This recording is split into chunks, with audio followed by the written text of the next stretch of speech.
Super Bowl appearance. Team did promote Brandon Beane to president of football operations. Snapshot, brought to you by Miller Lite. When it's game time, it's Miller time. From the Quantum Fiber Studio, this is Wyman and Bob. On Seattle Sports. Streaming live on the Seattle Sports app and at seattlesports.com. Now, here are your hosts, Dave Wyman and Bob Stelton. Welcome, everybody. It's Wyman and Bob. This is Seattle Sports on 710, seattlesports.com. Happy Monday to everybody out there. Happy Monday to Seahawks fans who enjoyed the absolute tail kicking they placed on the 49ers over the weekend. Coming up, we'll speak with Mike Morris at 3 o'clock, a member of your Seattle Seahawks. Mark Schlereth will join us at 4 p.m. for his weekly appearance, and then we'll turn you over to the College Football National Championship game at 5 p.m. between Miami and Indiana. So stay tuned for all of that. Text line is there for you, 866-979-3776. I would imagine there's a lot of good feeling, good vibes, a lot of positivity coming out of that game. I don't know how you could have anything but positivity. Other than the injury. That's brutal with Charbonnet. That really is. That's a shame for Charbonnet because he worked so hard with that run game, and he was a big part of it. And then you don't get to sort of reap the benefits of going to the playoffs. Really a bummer. But, yeah, I mean, K9 was just on fire and running all over the place. It's just that, you'd like to see him get a spell, And so, we'll see what happens, I think George Halani is good to go. And you've got some other choices like Velus Jones and who's the other guy I'm forgetting? Akers. Yeah, Cam Akers. So yeah, that's the one downside. But other than that, man, you couldn't ask for a better game. Yeah, and it's amazing. The energy was great.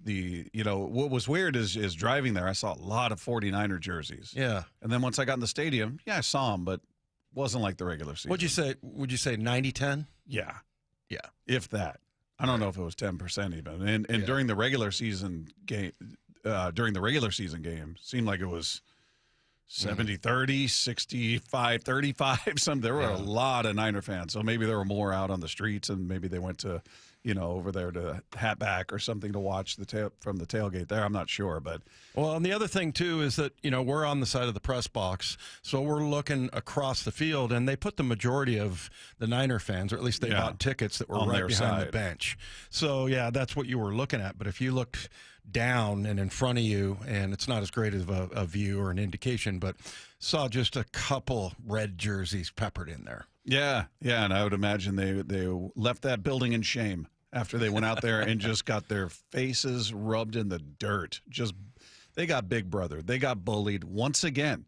Once again, that's 2 games in a row. Last 2 games, Seahawks obviously played the 49ers. Mm-hmm. Scoreboard wasn't as dominant in the last game, the previous game, but we talked about the just absolute domination across the board when you look at the stats.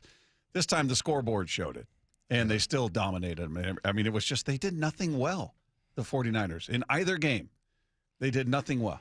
Yeah. And it was just, man, and to see it get started the way it got started with Rashid Shaheed and feeling that building just shake. Shaheed at his own 5, across the 10, 15, 20. Cut straight upfield, has a gap, across the 40, midfield 50, trying to trip him, don't get him. Flag is down, Shaheed to the end zone. Holy catfish! Open the game with a 95-yard touchdown, Seahawks. That building was rumbling, man. That was, I mean, you know how quiet it is in the press box, and you could feel it. That was unreal to see him do that. And he even got by the slide tackle attempt from the kicker. It was just, I mean, to start it out that way, the 49ers had to be thinking, look, this was going to be hard enough. We were without some key players. We were just here, and we got our butts handed to us. And they're hyping themselves up with their big boom box. I don't know how you lose when you got a boom box like that, but they did. Yeah. I saw videos of them.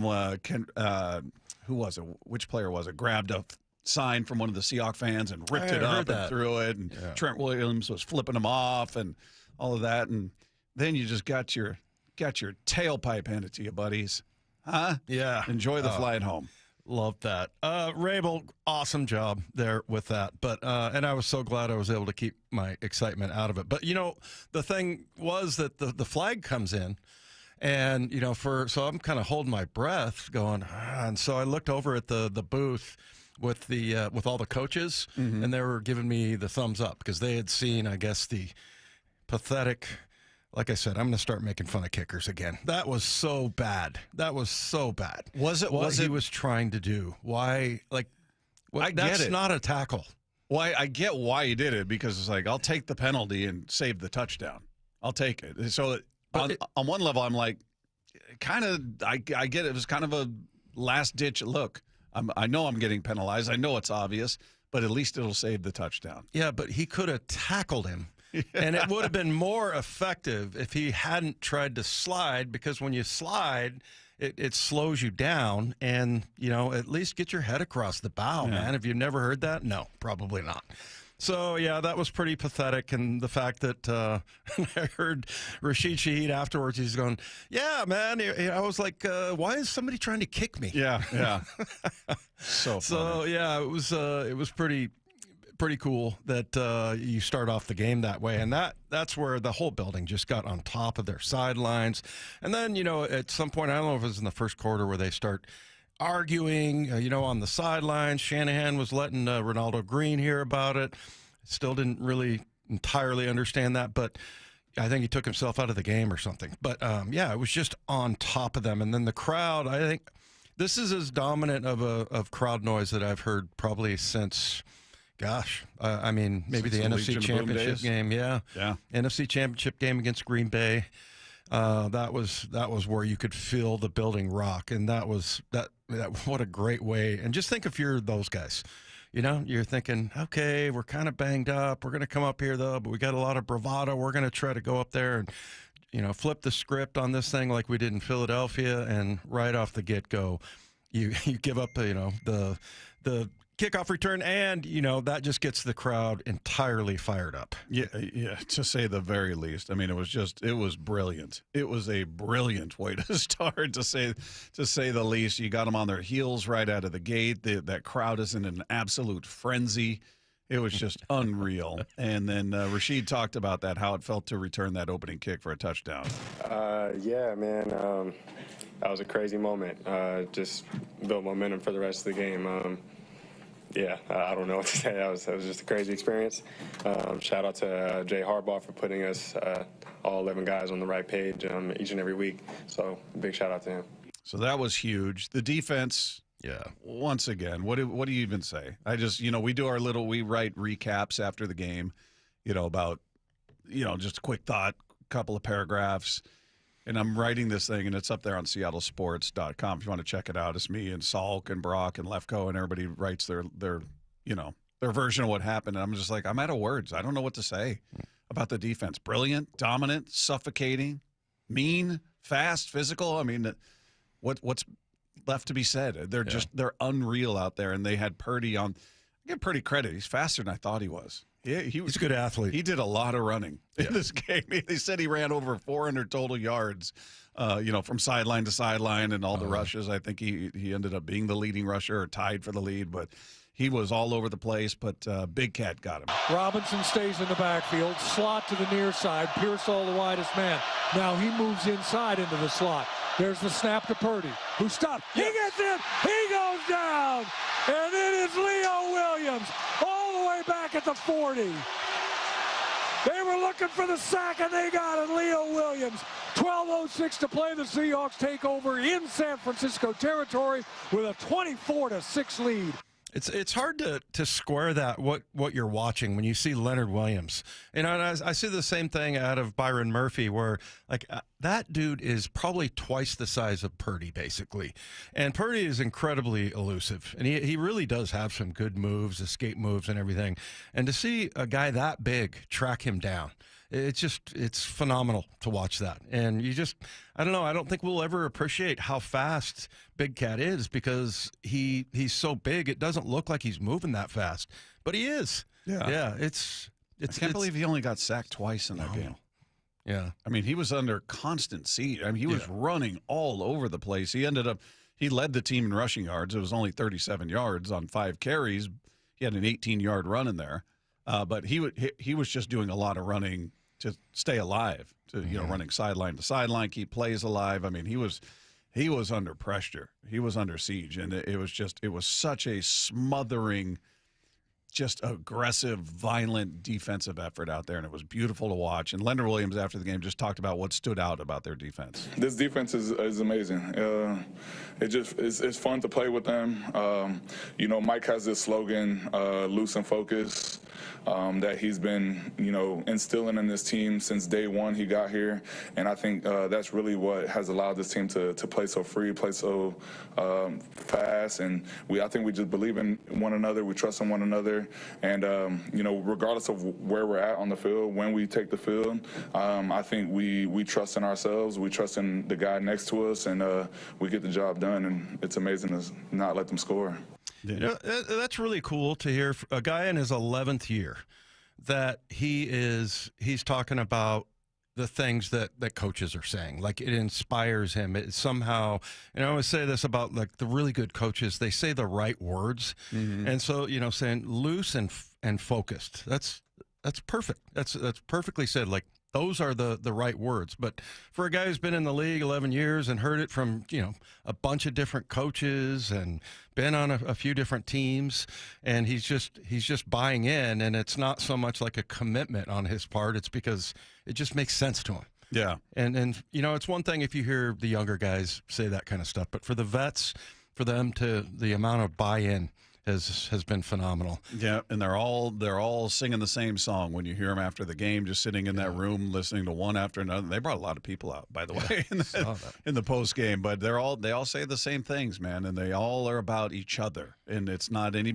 individual seeking glory. Mm-hmm. It's about, I'm gonna throw this block down the field to keep this play alive for my guy, and whether you're a receiver, whether you're a tight end, doesn't matter. It just, as long as we're producing, as long as it's positivity and we're winning and we're scoring, I don't care who does it. Yeah. And that it seems genuine. It's not lip service, and that's all credit to Mike Macdonald that he's instilled that in a league that, as we've seen, you got guys that are out there for themselves, man. They're out there and they're mad even when they win because they didn't shine enough. And A.J. Brown. Yeah, that's exactly right. That's who you're talking about. I don't think he's alone, though. I don't think so either. I think he's the most prominent. He's the biggest face, and he's in the spotlight. But there's a lot of players like that. I mean, you've played in this league for almost a decade. So and these guys, to talk about how they're playing for each other, that's another thing that a lot of people might think is corny. And this is a pretty veteran team. And you have guys that are doing that. I went back and looked at the kickoff return, and I was like, oh yeah, I bet you there's 1 or 2 or 3 guys that were instrumental. It was like 7 guys. I mean, some of the guys on the outside weren't instrumental in the blocking, but I mean, it was like everybody did their job, and everybody wants to be part of that and wants to be the guy that helps someone else make a play, and that's just totally unselfish. And that's what you hear from every one of these guys, whether it's a rookie or a guy in his 12th year. So how would you, and people are texting in saying, I guess they said on the TV broadcast that Purdy ran for over 400 yards in total behind the line of scrimmage. Sideways and backwards. He looked faster than I remember him being. He's not Lamar Jackson, not saying that, but I give him credit. He was fighting for his life out there. And you've held that team to 3 field goals. Yeah. In 2 games, they've combined for 3 field goals. And Christian McCaffrey is a non-factor. You're talking about one of the best weapons in the entire league, and you've rendered him almost anonymous in these games. He's not scored a single touchdown, even in the game they won. He hasn't scored a touchdown against the Seahawks. So just what this defense has done has been miraculous. Now, when you look at this game, and I saw a lot of this on social media after, there were a lot of people that seemed to think I was looking past the 49ers. I'm like, what does it matter if I look past them? I'm not playing. Yeah. How I feel about them is irrelevant. I can look past everybody, and it has no impact on the game. I don't know if people are aware of that. But after that, because there was a lot of, you think you're going to be surprised, all that kind of stuff. Then after the game, it was like, well, you beat a team. They didn't have this guy. They didn't have this guy. They didn't have this. I'm like, which is it? Which is it? Pick a side. You can't sit there and say, I'm looking past them and I'm going to be stunned. I'm going to be eating my words. And then you make all these excuses for going out there and just getting your butt handed to you. I can't believe that there's no accountability on Twitter. It's weird. It's weird. But what would you say is the biggest reason we saw what we saw? Is it because they were as beat up as they were, or is it just that's how great the Seahawks team is? Well, I tend to think, and I know it's riding the fence, it's a bit of both. I think they still win if the 49ers are at full strength. I don't think it's as dominant, but I think they still beat them. Yeah, but I mean, they were out there crowing about how, basically trying to say that their second and third stringers are going to come up there and beat you. And that it was all about Kyle Shanahan and, he's such a great coach and, this, that, and the other. I mean, so and for them to all of a sudden cry like, oh, we had a bunch of injuries. Well, you basically beat a bunch of backups. That's not what you were saying before the game. So, and look, I still thought that there was a threat of that. Really, I mean, that is a really good coach, and so I don't know how you play both sides of it. They have some fantastic players. I mean, I know I keep harping on this. I want that kid, the D. Winters kid, number 53. He's phenomenal. But I mean, they still had some very good players, but I think their thing was all about, hey, we're going to come up there and we own you, and it's going to be Kyle Shanahan over Mike Macdonald, and. So I'd be surprised. I don't think it's that much of that. They had that defense playing really hard. They went into Philadelphia and kind of took it to a really good offense. So I don't think it should be discounted in that way. But yeah, look, I mean, there's certainly guys you could have used if it was Bosa and Fred Warner. I mean, guys like that. Yeah, you probably would have been a little bit tougher matchup. But they still lose. The whole thing coming in, yeah, I think so too. I mean, nobody played better than I haven't seen anybody in the playoffs, especially not in the AFC. We'll get to that, but oh my God, I feel like if we're getting the Super Bowl, it's going to be a blowout. But look, it's I mean, this was a team that was playing really well, even though they had backups. I know, to a lot of people, Kyle Shanahan was the big bad wolf. Somewhat to me, I think he's a brilliant coach. And so, yeah, I don't see that it was, all about that because he had his team playing really well. Yeah. Well, after the game, he was asked why they struggled so much offensively against the Seahawks the last two games. Here's what he said. Because they got a really good defense. They got a real good defense. I liked how we came to play in that first half a lot more. I thought we were much more ready. I thought we were moving the ball. But when you get stopped on 3rd and 1 and 4th and 1, nothing counts for it. And then the next time up, we had a turnover with the fumble. And then when we got stopped on downs in the beginning of the third quarter, then it was out of hand. And then we got away from the run, trying to get back into it. And that team doesn't give up big plays. That's why they're number 1 in the league over the last 2 years and not giving up big plays. And when you get down a lot, and it's going to be tough to get back if you can't generate those big plays. Yeah, I mean, the defense is what it is, and they're spectacular. The end. That's it. Yeah. And I brought up McCaffrey again in this game, 11 carries, 35 yards. 35 yards rushing, no touchdowns. He had 5 catches on 6 targets, 39 yards, no touchdowns. How are they able to do what the majority of the league can't do with him? And they've done it repeatedly. This wasn't an aberration. This wasn't, hey, normally he's out there eating your lunch. Look at it, even the game they won. He didn't score a touchdown. He didn't rush for close to 100 yards. So what do you see as the key to is it just this defense is just that good, or how do you size it up? Well, I just think the versatility that you have on, I mentioned earlier that a guy like, and I don't know what Leonard Williams' 40 time is. No idea. I've never looked it up, even when he was younger, and I'm sure he hasn't run a 40 in 10 years. But how do you account for a guy that big? Same thing, and it's more about the hustle. DeMarcus Lawrence, I think, is faster than people think. But then, you plug in a guy like, Ernest Jones is making plays all over the field.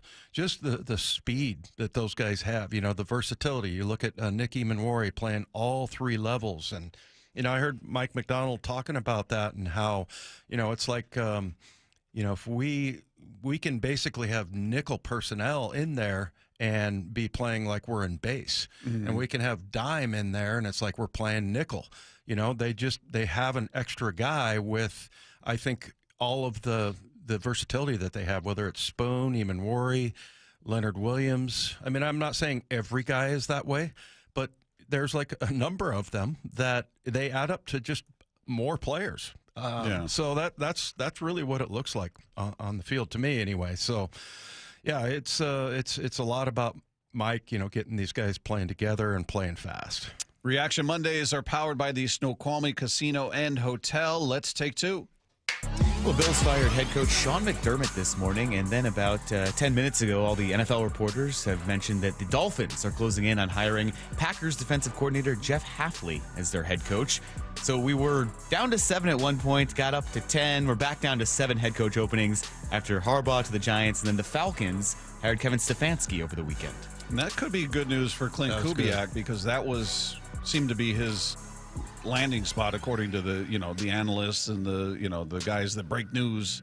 They were talking about it looks like he's headed to Atlanta. Kubiak, that's their guy, and apparently he's not. So yeah, I mean, good for us. Yeah. That would be a shame. I think if all of our coaches got poached, and I don't know. Maybe everybody feels that way, but I feel like we want to, as the kids say, run it back a couple more times before we get rid of all these coaches get siphoned away from this program. Now, ultimately, that's what you want, but yeah, I have to say, and it's kind of rooting against Clint Kubiak being a head coach somewhere else. Like I was saying earlier, I hope he has a really crappy interview.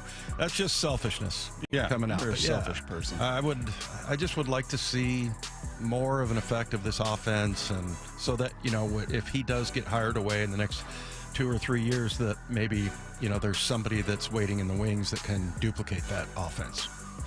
All right, well, if you want more selfish good news, the Lions have hired former Cardinals OC Drew Petzing as their offensive coordinator.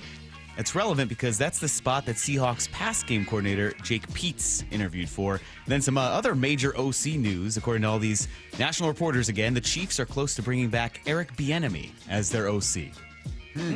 How about that? Yeah, Andy's always liked him. Jake Peetz seemed like he's always been a good coordinator. He just head coaching thing wasn't there for him. I think Jake Peetz is the coach that has like 11 kids or something, 10 or 11 kids. But yeah, I mean, he's see him around all the time on the road. Good coach. So yeah, I thought it was kind of interesting with Eric Bieniemy. He's one of those guys that rubs some people the wrong way, I think, except for Andy Reid. Yeah, they kind of like that. They got that chemistry. Take Two is brought to you by Swedish Cyberknife. Treat prostate cancer with Swedish Cyberknife. Swedish.org/cyberknife prostate. Sam Darnold did exactly what was needed on Saturday, but is it going to be enough this week? We'll get into that coming up next with Wyman and Bob. It's Seattle Sports on 710. Be there when the Seahawks make history. Hello! Seattle Sports is giving away 2 tickets to the NFC Championship game. Sunday against LA at Lumen Field. Oh, my word! Open the Seattle Sports app, then click the Win tab to enter. You can enter once per day, so the more you enter, the better your odds. I can't tell you how pumped I am to see what the 12s bring. Enter daily now through Wednesday, January 21st. Contest rules at mynorthwest.com/win. The new year is finally here, and you could kick the new year off right by getting in shape and making Top Fitness your first stop. Hey, Brock Hewitt here with my friends at Top Fitness, where their stores are celebrating the new year with some great deals. You could take your New Year's resolution seriously with the very best fitness gear there is set up in your home by our professional installers. They sell the best quality products available. Brands like Precor, True, Octane, Inspire, and Hyrox. Come in now and check out the best deal of deals on treadmills. They're Precor 885 treadmills that are lease returns normally sell for over $13,000, now only $36.99, including a full 3-year warranty. This is the same commercial treadmill sold to health clubs worldwide. And every new treadmill, elliptical, and home gym, well, they're all on sale. They got the largest selection of home fitness equipment in Washington, and their staff will show you why. It's no secret why everybody from pro athletes to personal trainers love their stores. Locations in Tukwila, Linwood, and Bellevue, or visit topfitness.com for more info. That's Top Fitness, your best place for home fitness equipment. I had pain, I had numbness in my feet. That pain and that numbness just got worse and worse and worse as time went on. This is Greg describing life with neuropathy. I went to 5 podiatrists, tried different treatments, tried different orthotics, tried different shoes, had cortisone shots in the tops and the bottoms of my feet. Saw a neurologist. All my medical doctors said, can't help you. live with the pain. You're not going to be able to sleep. This is your life.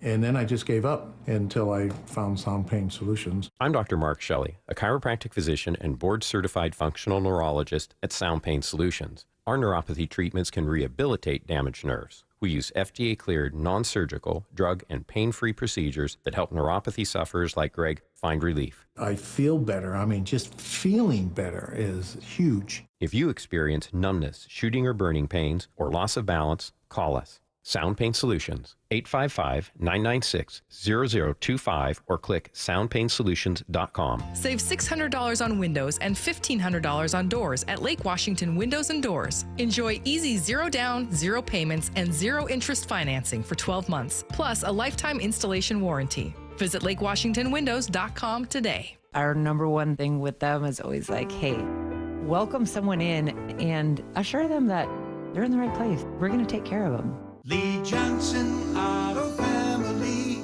the LJ way.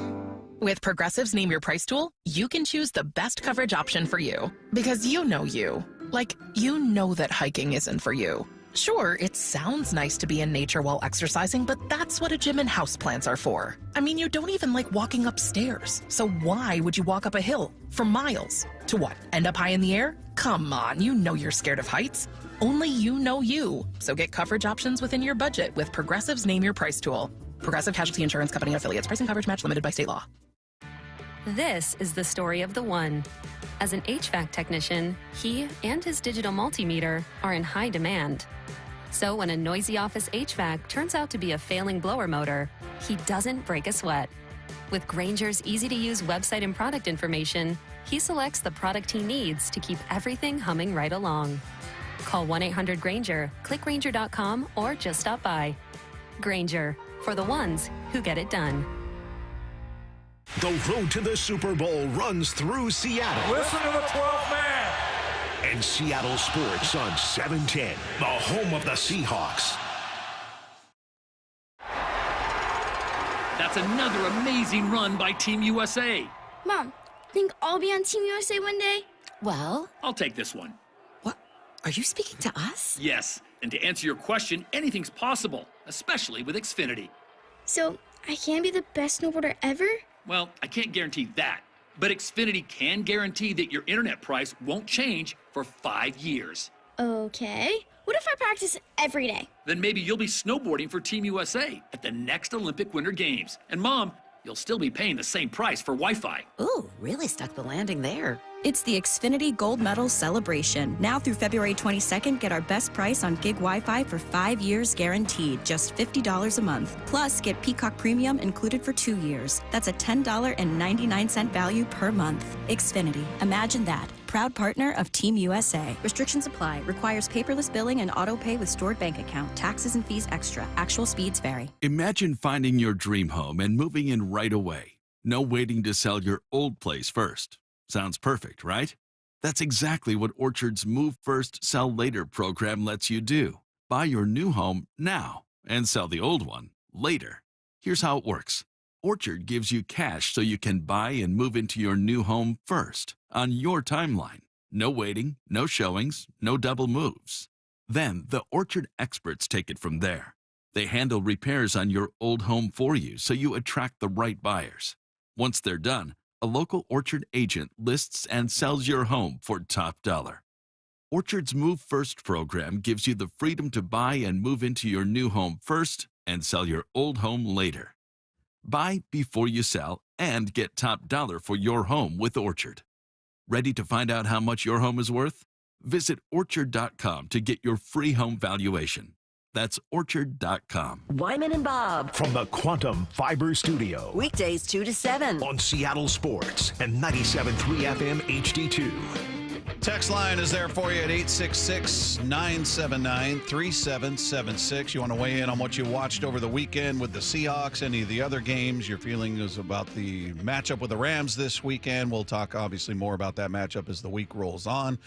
But we saw Sam Darnold go out there and do what we talked about previous to the game, and that was be efficient, play clean football. And that's what he did.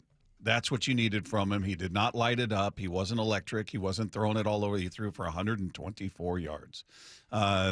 One touchdown was a brilliant pass, though, on that touchdown. That finding JSN with just basically no room in the corner of the end zone. The ball was exactly where it needed to be. That was an unbelievable throw, and he was actually running to his left. And if you look at, and Moyer sent me a little screen grab of like where JSN was when he releases that ball, and it was incredible. I mean, I wrote down in my notes, I was like, back to tight window throws. I mean, that was an incredibly tight window. That was what he did numerous times in the first 8 or 9 games, and that was an incredible throw. I think it could be the best throw he's made all year. I still think about that one to Arroyo on that seam route against the Commanders, but that one where he released it and just judging speed perfectly. And Rabel and I both talked about how that reminded us of another guy that caught a toe tapper in that very corner of the end zone, Tyler Lockett against the Rams. Yeah. So, that was one of those just perfect throws that you're like, okay, that's the kind of thing that Sam is capable of. And, all the people that were complaining about him and thought his oblique was going to be a problem, sure wasn't a problem on that one. No, it was a beautiful catch, beautiful throw, and results in a touchdown. 2 tight ends in the game for Darnold, who goes under center. Walker, the single setback. Play fake to him. Sam is going to roll left. Looking. Sam throws. Back of the end zone. Is it caught inbounds? It is! Touchdown! Seahawks! Far back corner of the end zone. Guess who? It is number 11, Jackson Smith in Jigba. And he is waving to the crowd in the south end zone. A perfect pass by Darnold. Yeah, just a beautifully thrown ball results in the touchdown. And just a big moment for Sam in this game to get that first playoff win under his belt and, go as far as he's ever gone as a starter in this league. And he talked about after the game what it meant to him. Yeah, no, it's huge. I don't take it for granted whatsoever. It's just a special group. I think that's the biggest thing, and that's why it means so much. Just the way those guys are in the locker room. Ever since I got here, they were tight, before I got here, obviously, but just the way that, they took me in as one of their own, and that's so special about this league in general. Like, you make so many great relationships throughout this whole process, and, that locker room and these coaches, just the way that we play together. That's the reason why I play this game. And, they've made it really easy for me to come in here ever since I did in April to be able to, help lead this team and drive the ball down the field, score touchdowns, all those things. So huge game, but I guess my curiosity is with those that were doubting him, or he's not the guy, he's a problem, he's going to, turn the ball, whatever your feelings were on the negative end. Did this game do anything to change your mind, or are you still digging the heels in going, nope, he's not the guy? Because it wasn't, again, the numbers are not electric. 124 yards passing. It's kind of a nothing day in terms of that. He's 12 of 17, 124 yards, 1 touchdown. More importantly, no interceptions. He played clean. And that, for this game, we talked about it. That's all I cared about. Just don't give them opportunity. And he gave them no opportunity.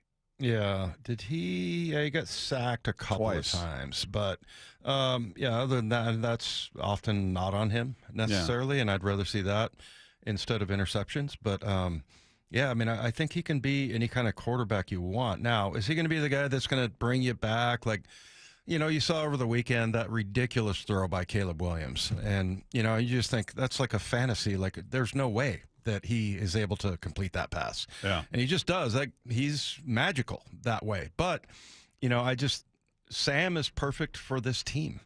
He's perfect for a team with this defense. And I don't know that it's, if we go on to win the Super Bowl and he has numbers like that, people are probably still going to be like, well, I don't know if he can be, Tom Brady or, whoever you want. It'll be that they won in spite of him. Yeah.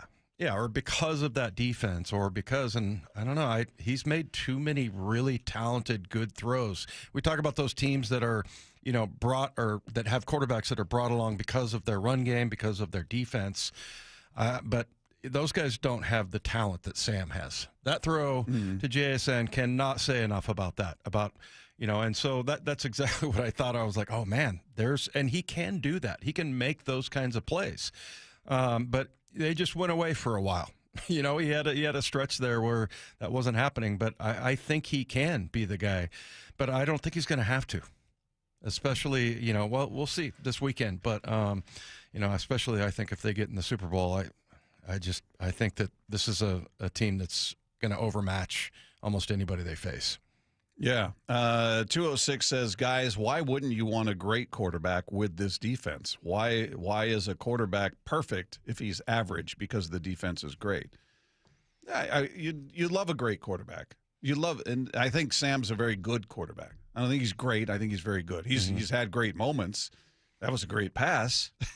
But, you got to adjust to what's there. And what's there since that first Rams meeting has been a little different version of him. And you need somebody who's not gonna hurt you and can make those plays and can convert third downs. And he doesn't light it up. He's not throwing for 300 yards and 4 touchdowns, but he's doing what he needs to do in order for you to win the game. The run game is on fire.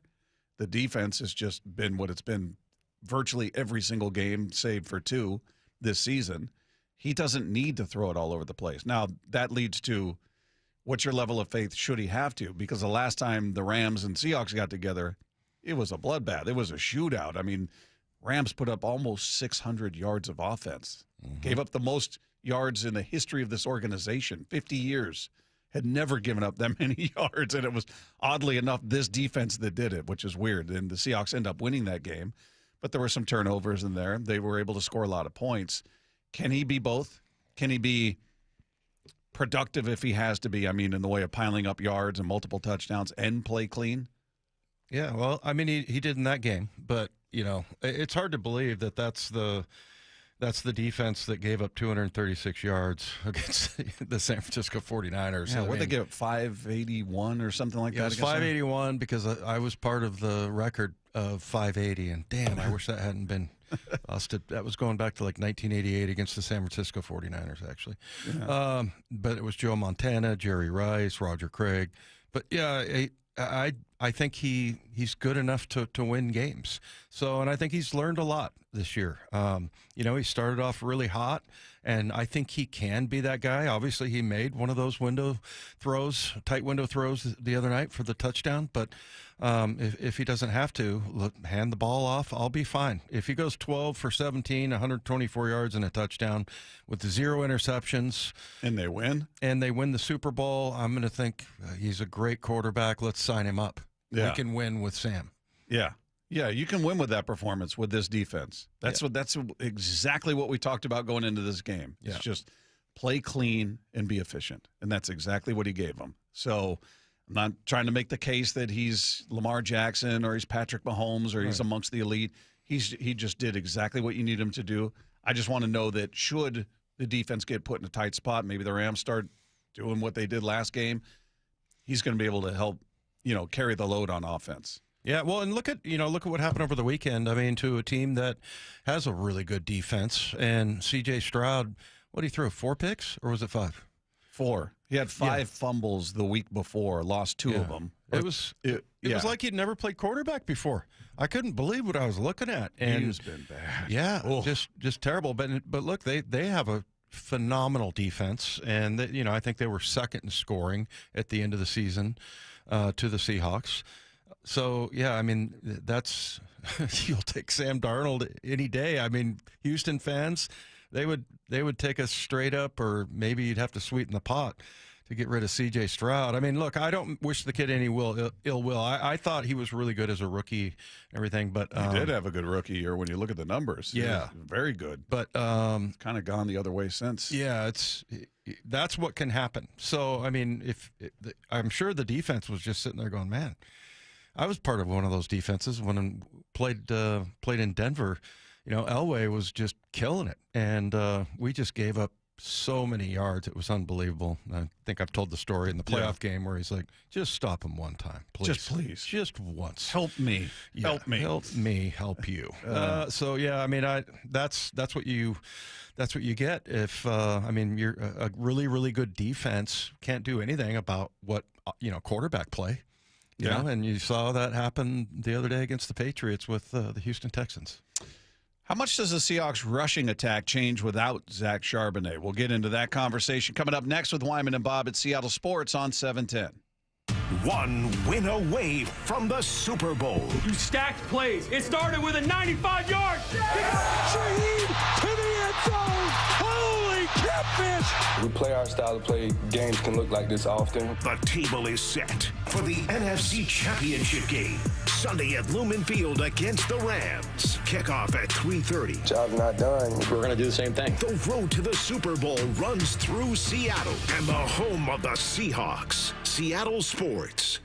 You're 62 or older, lots of equity in your home, and you want to pull some cash out, but a refinance or HELOC, well, it means a bigger payment. And the cost of selling your home, it's insane. So what should you do?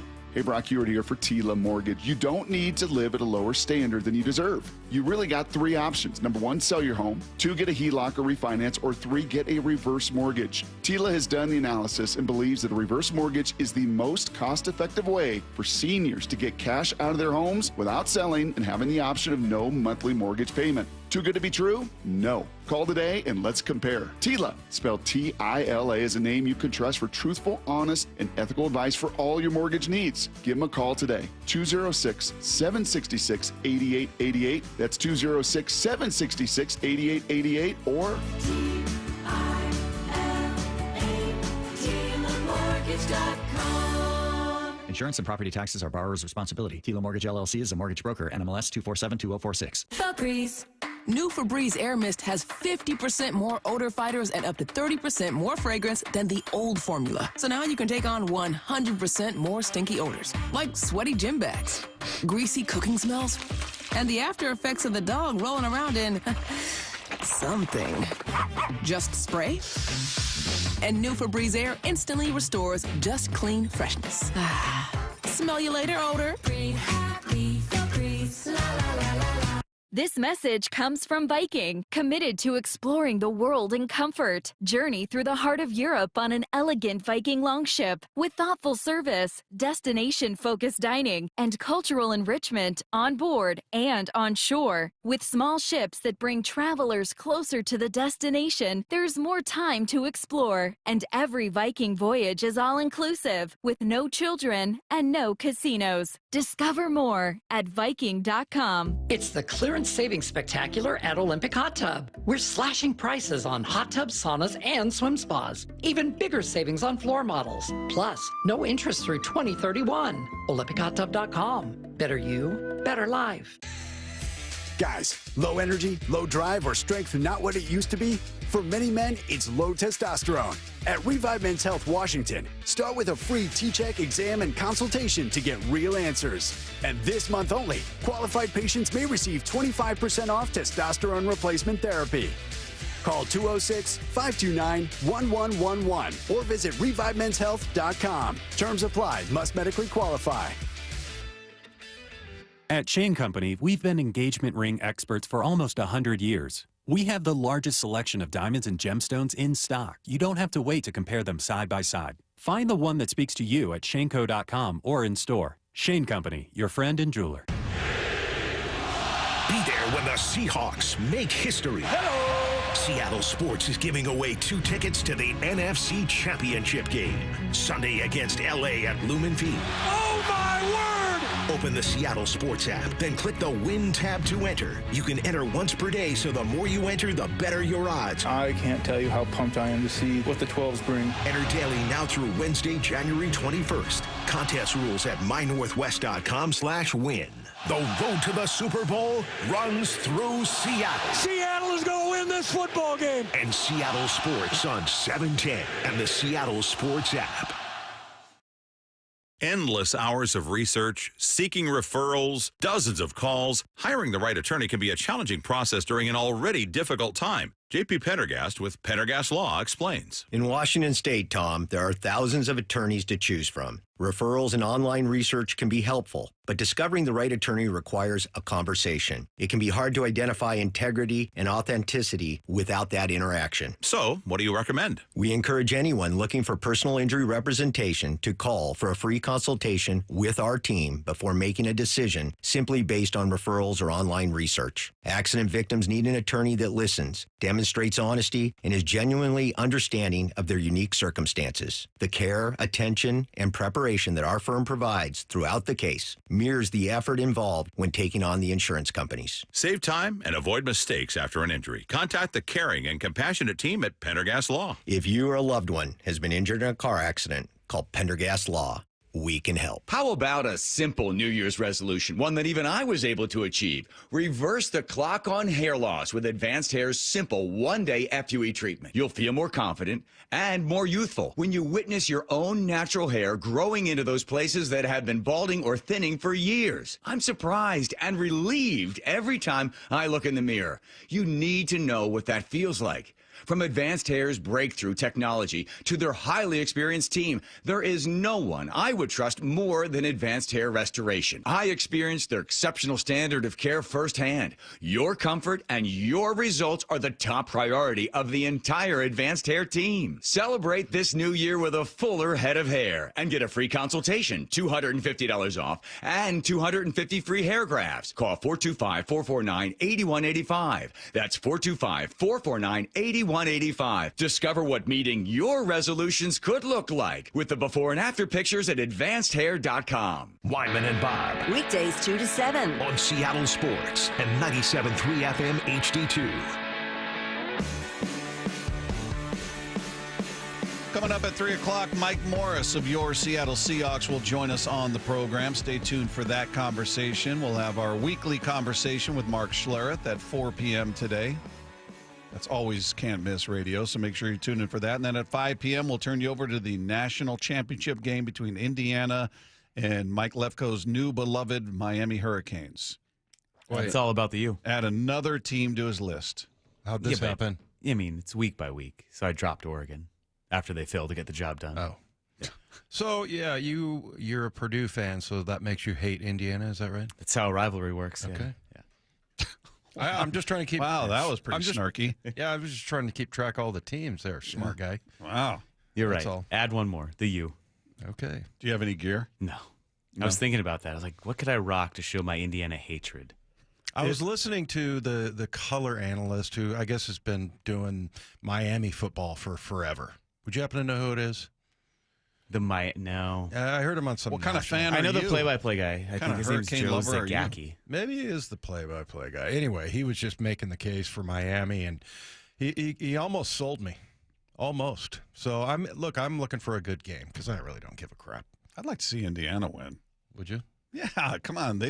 When has Indiana ever been considered a legit threat for a national title? I Never. mean, it's always the big schools. I mean, Miami had their glory days certainly back in the day, and they were in the thick of it for years. And we know the Alabamas and LSU's and Clemson's. All those teams are there repeatedly. Indiana, come on.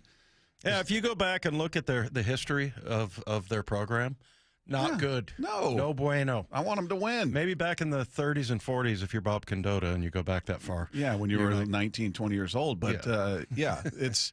I just think it's a good. I don't really care who wins, but Indiana's a great story. I hope they win. Yeah. By the way, I got a text from my buddy Norm Johnson, who was a great Seahawk kicker. Had a great card store for years. Yes, he did. Yeah. Yeah, and he's like, "Come on, you can't go back to making fun of all kickers, Dave." And he sent me a picture where he actually walloped a returner, like it's in the Pittsburgh Steeler days when he left here and went. He put a big hit on a guy. Did he? I'll show it to you in the break, man. I'll let you be the judge. But anyway, so not all kickers, Norm. Yeah. Thanks for listening. So we talked about the only real negative to this game was the injury to Zach Charbonnet. He's out. In case you just tuned in, you missed that information. He has a torn ACL, so obviously he's done for this year. He's going to get surgery. Mike Macdonald on with Brock and Salk this morning, given the full extent of his injury. The bummer is Sharps. So he's got a significant knee injury, unfortunately. breaks your heart. He's going to need surgery, so he's going to be out for. He's got a good long road to come back, but so that's our heart goes out to him. So prayers goes out to Sharbs, and we love him, man. Just this guy is the epitome of what it means to be a Seahawk. I mean, absolute tough as nails, great teammate, great human being. That really sucks, man. It's awful. It's terrible. It feels so bad for him. And look, he probably doesn't want all the sympathy and everything, but like, yeah, I mean, he was just a grinder. 12 touchdowns. That's the most rushing touchdowns since Beast Mode a decade ago. Right. Yeah, and so, you got, and he didn't, tear it up as far as the numbers go. He went over 100 in Carolina, and then, ran for almost 75 yards down in San Francisco last week, and then what do you have, 20 before he got hurt? The good news is like, an ACL, it's no, it sucks, man. This sucks. He worked all year, and now he doesn't get to reap the benefits of going to the playoffs. Going into the NFC Championship game and possibly a Super Bowl. Feel terrible for him.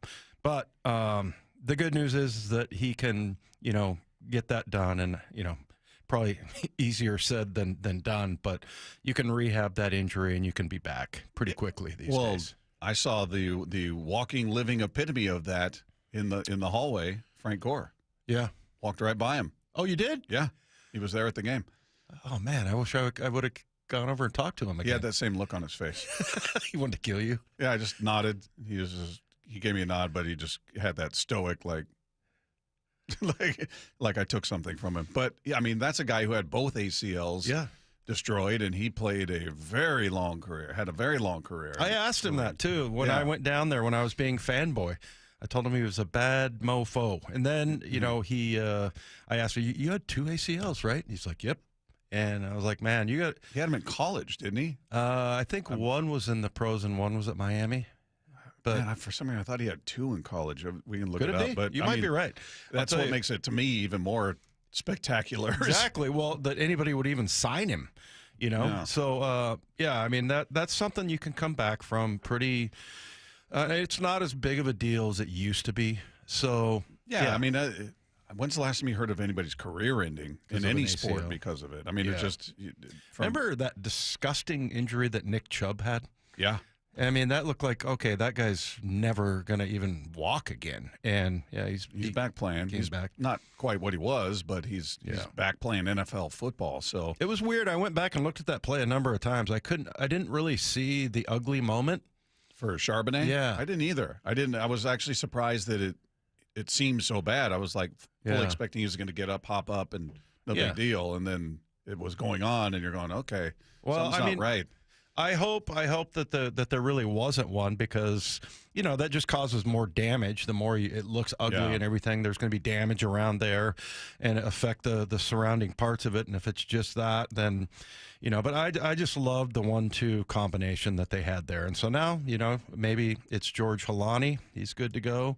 We'll see. He's looked good a couple of times. Looked good in preseason. Who's our other guy again? We got Cam Akers and Velus Jones. Velus. Am I saying that right?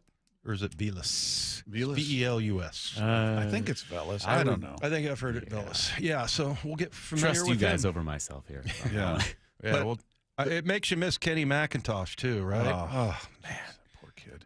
That's brutal. I mean, look, they're going to miss Charbonnet. He's been their goal line guy. He's been, again, 12 rushing touchdowns. Mm-hmm. I don't think it's backbreaking. I think they can account for it. Ken Walker's been on a tear. Man, he showed some burst. Phenomenal. He showed some burst getting around was it the second touchdown? I can't remember which one. It looked like he was going to get tackled. Yeah, and he just zipped past. People look faster to me. Purdy looked faster. Ken Walker looked faster. I was like, whoa. Hey, it's the playoffs. Yeah, man. I guess if you're looking for a silver lining, the run game as a whole has been on fire, and it continued in this game. They ran for a bunch of yards on the Rams last time they played, so I'm thinking they'll be able to do that again. Yeah, it's been like 169, 171, 180, and then coming back with 175 the last 4 games. Yeah. They're just perfect timing for that. They also have not given the ball up in the last 2 games. And I think what did they give it away? 2 or 3 times against the Rams, and then it was like once against Carolina, and then you play the last game of the year, 0. This playoff 0. game, 0. So those are 2 that will take you deep in the playoffs. Two categories. Run the ball, don't give up the ball, and they're on it. It's big. It's big. They're trending the right way. Awful injury. I think they're going to be able to survive it, but you're definitely a better team with him there. There's no question about it. Sucks for him, man. Yeah. So hopefully Halani, Jones, whoever gets Akers, whoever gets thrown in there, they can just kind of plug and play. Hopefully with the O-line is clicking. The play calling seems to be clicking. So hopefully they can plug and play there. We'll see. Meanwhile, Mike Morris might know Mike Macdonald better than anyone else on the Seahawks team, and he's going to share a story about the Seahawks head coach that you'll want to hear. That's coming your way next with Wyman and Bob at Seattle Sports on 710. Some breaking news. First, with breaking Seahawks news. Mike Macdonald. The bummer is Sharps. He's got a significant knee injury, unfortunately. Stay with Seattle Sports for the very latest. Breaks your heart.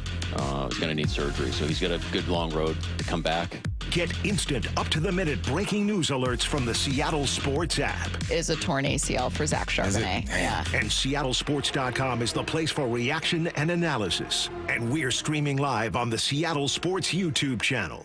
Well, the wet, chilly weather has certainly arrived. It's Mike Salk here, and if your attic and crawl space are well insulated, your home should be fine. Should feel cozy and warm without your furnace having to work overtime. But you'd be surprised to learn how many homes in Western Washington lack insulation in these spaces. It's why you call Crawl Pros. If you're feeling cold drafts or seeing that heating bill spike, now's a great time to learn if you got anything going on behind that crawl space or attic by calling Crawl Pros. They'll come out to your house just like they did to mine, do the corner-to-corner inspection. In my case, they found the problem, showed me the pictures, and then they got it all fixed. Now, if they do discover your home is under or improperly insulated, they'll show you all the utility rebates that are available to help you get the work done correctly. Like if you're a PSE customer and your home was built before 1990, you could get a rebate to cover up to 95% of the cost of the insulation job. If you're worried anything is going on in your crawl space or attic, including critters, water intrusion, mold, plumbing issues, anything, call Crawl Pros and schedule your free corner-to-corner inspection at crawlpros.com. Hey, Brock Hewitt here for my friends at People Come First, or PCF Construction Group. Are you tired of grilling in the cold and rain every winter? Well, with a patio cover, heater, and fireplace from PCF, you can enjoy your outdoor deck or patio all year long, staying warm and dry, even in the cold winter. Take advantage of off-season savings through February 15th, and you can get up to 10% off your entire project, plus 12 months with no payments and no interest. You see, most people don't consider building a deck in the winter, but if you want yours ready by next spring and summer, contact PCF right now to start planning. Spend the winter dreaming and designing your project so you're ready to build by spring. Planning and permits, they take a little time, so get started now. Get project ideas, browse the photos, and find all the offer details at PCFgroup.com. That's my friends online at PCFgroup.com. Making your outdoor space with People Come First. This is for all you guys on Viagra. ED pills are no longer needed. The brutal side effects like 4-hour headaches, blurred vision, and that flush feeling can all be put behind you with our treatment. Here at West Coast Men's Health, we have a better approach to ED. Acoustic wave therapy creates blood flow circulation by safely removing the plaque in your arteries and restoring function naturally. Guys, let me be clear. Pills will never fix your problem. Our equipment is the latest technology, and our medical staff is the best in the industry. So give West Coast Men's Health a call today. Speak with our clinic manager. Ask him any question you like, how it works, the science behind it, and even the cost. If you suffer from ED or Peyronie's disease, give West Coast Men's Health a call today. It's not just about better health, it's about a better life. With clinics in Redmond and Tacoma, call 206-519-6541. That's 206-519-6541. Online at westcoastmenshealth.com. See your favorite Seattle Mariners up close at the Peoria Sports Complex. Come to sunny and warm Peoria, Arizona to celebrate an AL West championship and the beginning of another great season for your Mariners. Spring training in Peoria has plenty of sunshine, warm temperatures, great food, and the best seats in baseball. It's family fun for fans of all ages. Book your trip today. Support your 2026 Seattle Mariners in Arizona for what promises to be another exciting season. Get your tickets at PeoriaBaseball.com. Welcome to guided meditation. Close your eyes. You're at the beach. The seagulls are calling. You take out your iPhone 16e you got from Cricket and use Apple Intelligence to clean up that selfie you just took. It's a good one. You send it to your friends instantly thanks to reliable nationwide 5G. They're totally jealous. Get iPhone 16e for $49.99 when you switch. Smile, you're on Cricket. Requires new line on the Supreme Unlimited plan. First service charge and tax due at sale. $25 activation fee. Terms and restrictions apply. Cricket 5G is not available everywhere. See store for details. This is the story of the one. As the purchasing manager at a manufacturing plant, she knows the only thing more important than having the right safety gear is having it there when you need it. That's why she partners with Grainger for auto reordering, so her team members can count on her to have cut-resistant gloves on hand, and each shift can run safely and efficiently. Call 1-800-GRAINGER, click Grainger.com, or just stop by. Grainger, for the ones who get it done.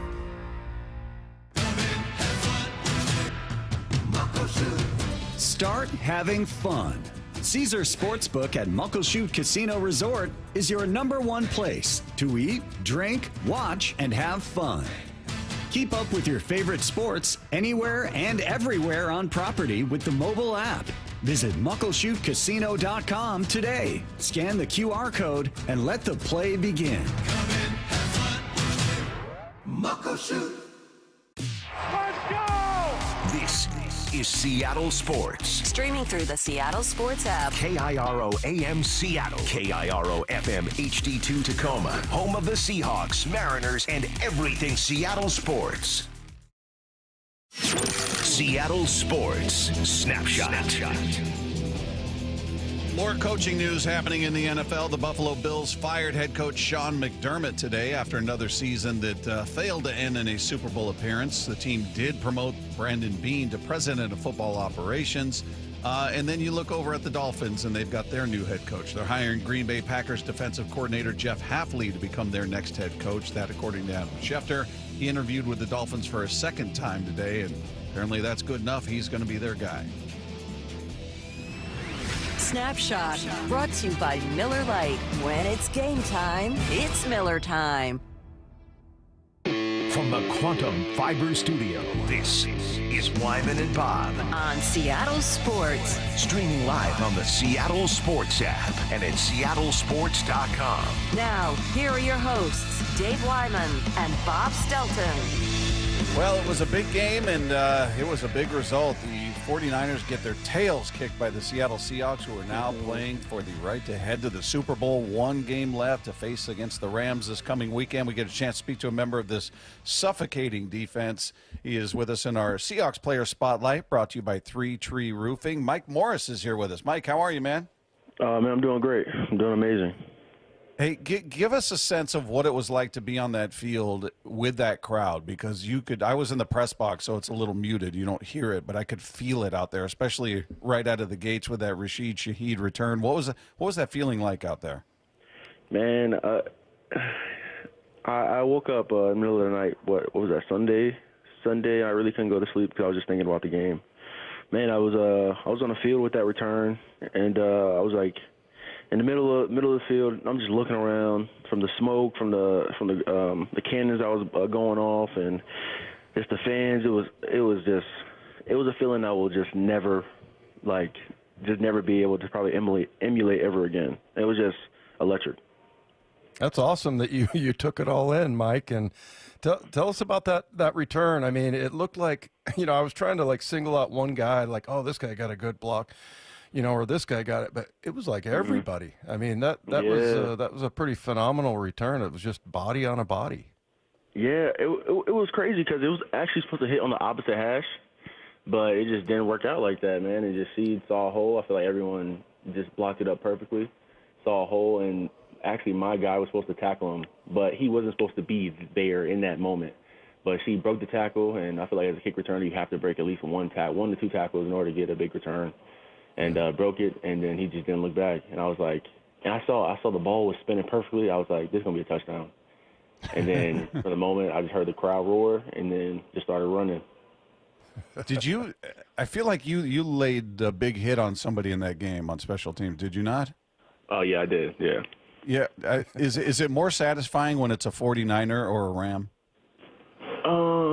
if they can combine and be like a Niner Ram, that'd be great.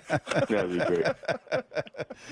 But it's a division rival when the stakes are as high as they are. You're playing for the right to get to the NFC Championship game. I mean, that's got to feel good, right? I feel like it's a testament to just everything that we've done. I feel like our backs are against the wall every week, and no matter how many games we win, it's like still have to play. And it's like we won 13 games, and the Division One. The first week bye was still in the hands of us playing the 49ers, and then we played the 49ers again to kind of break that tie in the season. And it's only right that we don't end in another tie with the Rams. So we just got to attack this week and let the results speak for themselves. Hey, Mike, it seems like, everybody says the same thing. Like Mike Macdonald's message is getting through to everyone, and it's not like some kind of phony thing. I mean, it's just his message is like, hey, we're going to take every day, one at a time. And I know it sounds cliche and everything, but like everybody seems to have bought into that. He's an amazing communicator. Communicator, probably. He's a little awkward guy, man. I've been with him for a while, so I know him, man. I know him. You try to have a conversation with the guy. But man, when I tell you, like, when it comes to football, when it comes to ball, like when it comes to being like a great man, it's just there's no greater coach I'd rather have. Just like a guy who's like with you through it, gonna talk to you the whole way, gonna speak to you, make sure we're all on the same page day in, day out, saying the same repetitive thing every day, just so to get the message across. And it's just come to life. It's just come to life, and we're here because of what we did in OTAs and last year. And he's a little awkward, is he? I didn't say that. You did. But I think I said that. I think I did say that before you asked that question. A little bit, just a little bit. I think he knows he is. I think Yeah, man. It's like the Austin Powers references, all like the old '90s, 2000s movie references. It's like he'll just throw them in there in conversation. It's like, you don't know that movie, and it's like I didn't even know you were doing a movie reference. Like we're having a conversation. So I'm being so serious. Like we had a special teams dinner, and then he walks in and he's like, "Oh, what's up?" And we're like, "Oh, what's up?" And then like he doesn't say anything for about like 20 seconds, and he's like, "This is awkward." And I was like, "Yes, because you came in here and made it awkward." But yeah, that's my guy though. I love it. Well, what do you take from a game like this? I mean, you guys were so dominant. Just all facets of special teams, defense, offense, everything worked. So when you look at the game tape, I know there's always things to improve, but was there anything that stood out to you? Like, man, we got to do this better if we're going to beat the Rams. Was there, because it feels like there's very little to critique in this game. There's always stuff you can critique. I feel like this was one of those games, kind of similar to like, well, the game that we just hit on all cylinders. So the Saints game, I'll say the Saints game was a big game for us because we got to see how it is when we start fast. But second half, we had to really finish on that, and we didn't really score in the second half. Defense did okay in the second half, and then you go to like the Falcons. We didn't start fast at all, but second half we destroyed them because we came out with the right mindset. And I feel like this is one of those games where it's like backs against the wall, go home, Cancun or NFC Championship, and you just got to make a decision. I feel like we all made a decision to attack it and to take it one play at a time, and we just didn't stop. And that's the thing that we just need to take from this game is when we choose not to stop, we're dangerous, very dangerous.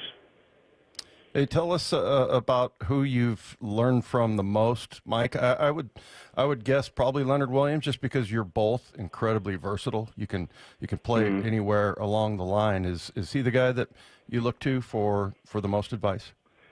I've had a list of all the vets. I feel like D-Law has helped me a lot. Leo, obviously, Jay Reed has helped me, and all of them have done really cool things in their careers. But I just take different things for each of them. Like Jay Reed is like very intellectual about the game, like knows the game, knows coordinators, knows how people operate, and I take that intellectual side of the game from him. Leo with just being a playmaker, and I take that from him, and Law just finding the ball, and I take that from him. So there's different things you take from different people.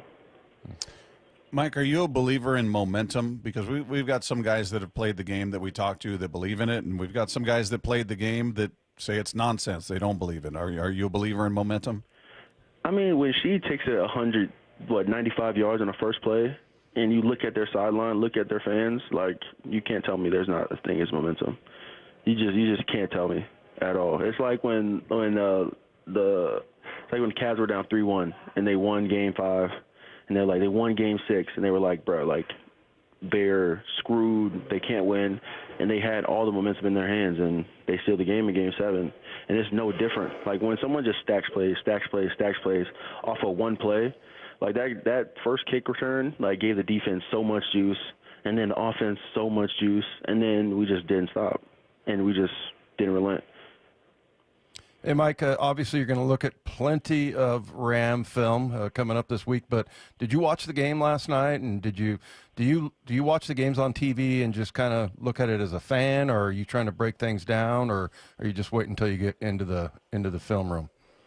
No, I'm breaking it down. I'm just looking at what they're doing. Especially I play majority special teams, so it's like I look at what they're doing on special teams, looking at where they're trying to hit the ball, and then on offense, looking at what they're trying to do, what they're trying to attack, and they hit a lot of plays that they've hit us on the Chicago Bears. So it's like watching the same thing and just making sure we're fine and tuned up on it and ready for everything.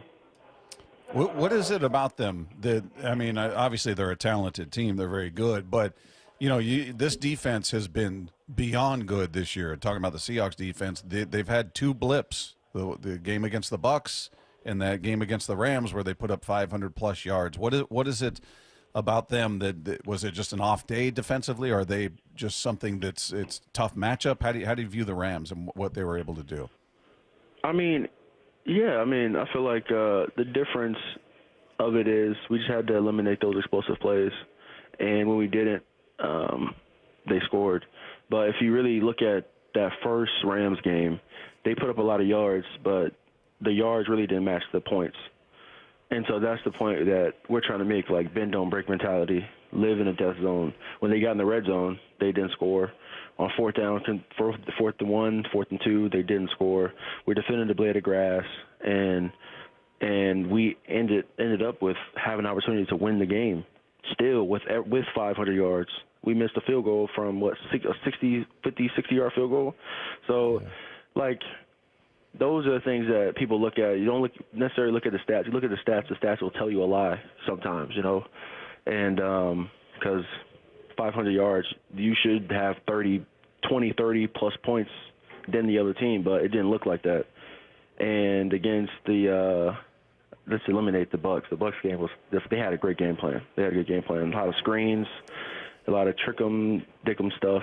And but I feel like when we're at 100%, when we're locked in, and when we're fully focused, no one can stop us. Tell us who talks the most. I think we're about to talk to him, the guy that I think talks the most on the field, and that's Devin Witherspoon. But as far as the D-line goes, out on the field, who's talking the most noise? Or is it you? It's probably Spoon or D-Hall. It's probably one of those two. Probably Spoon or D-Hall. I'll leave it up to everybody else, but it's out of those two, it's definitely them two. Okay. Are you a talker out there at all? No. I'm just trying to look at the formations and look at what I'm about to get.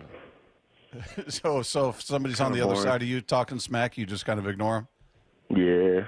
That's like if you don't give them nothing, they can't really do anything, especially when you make a play and then you still don't talk to them. They're like, what's this guy's issue? I like that. That's good. That's a good approach, man.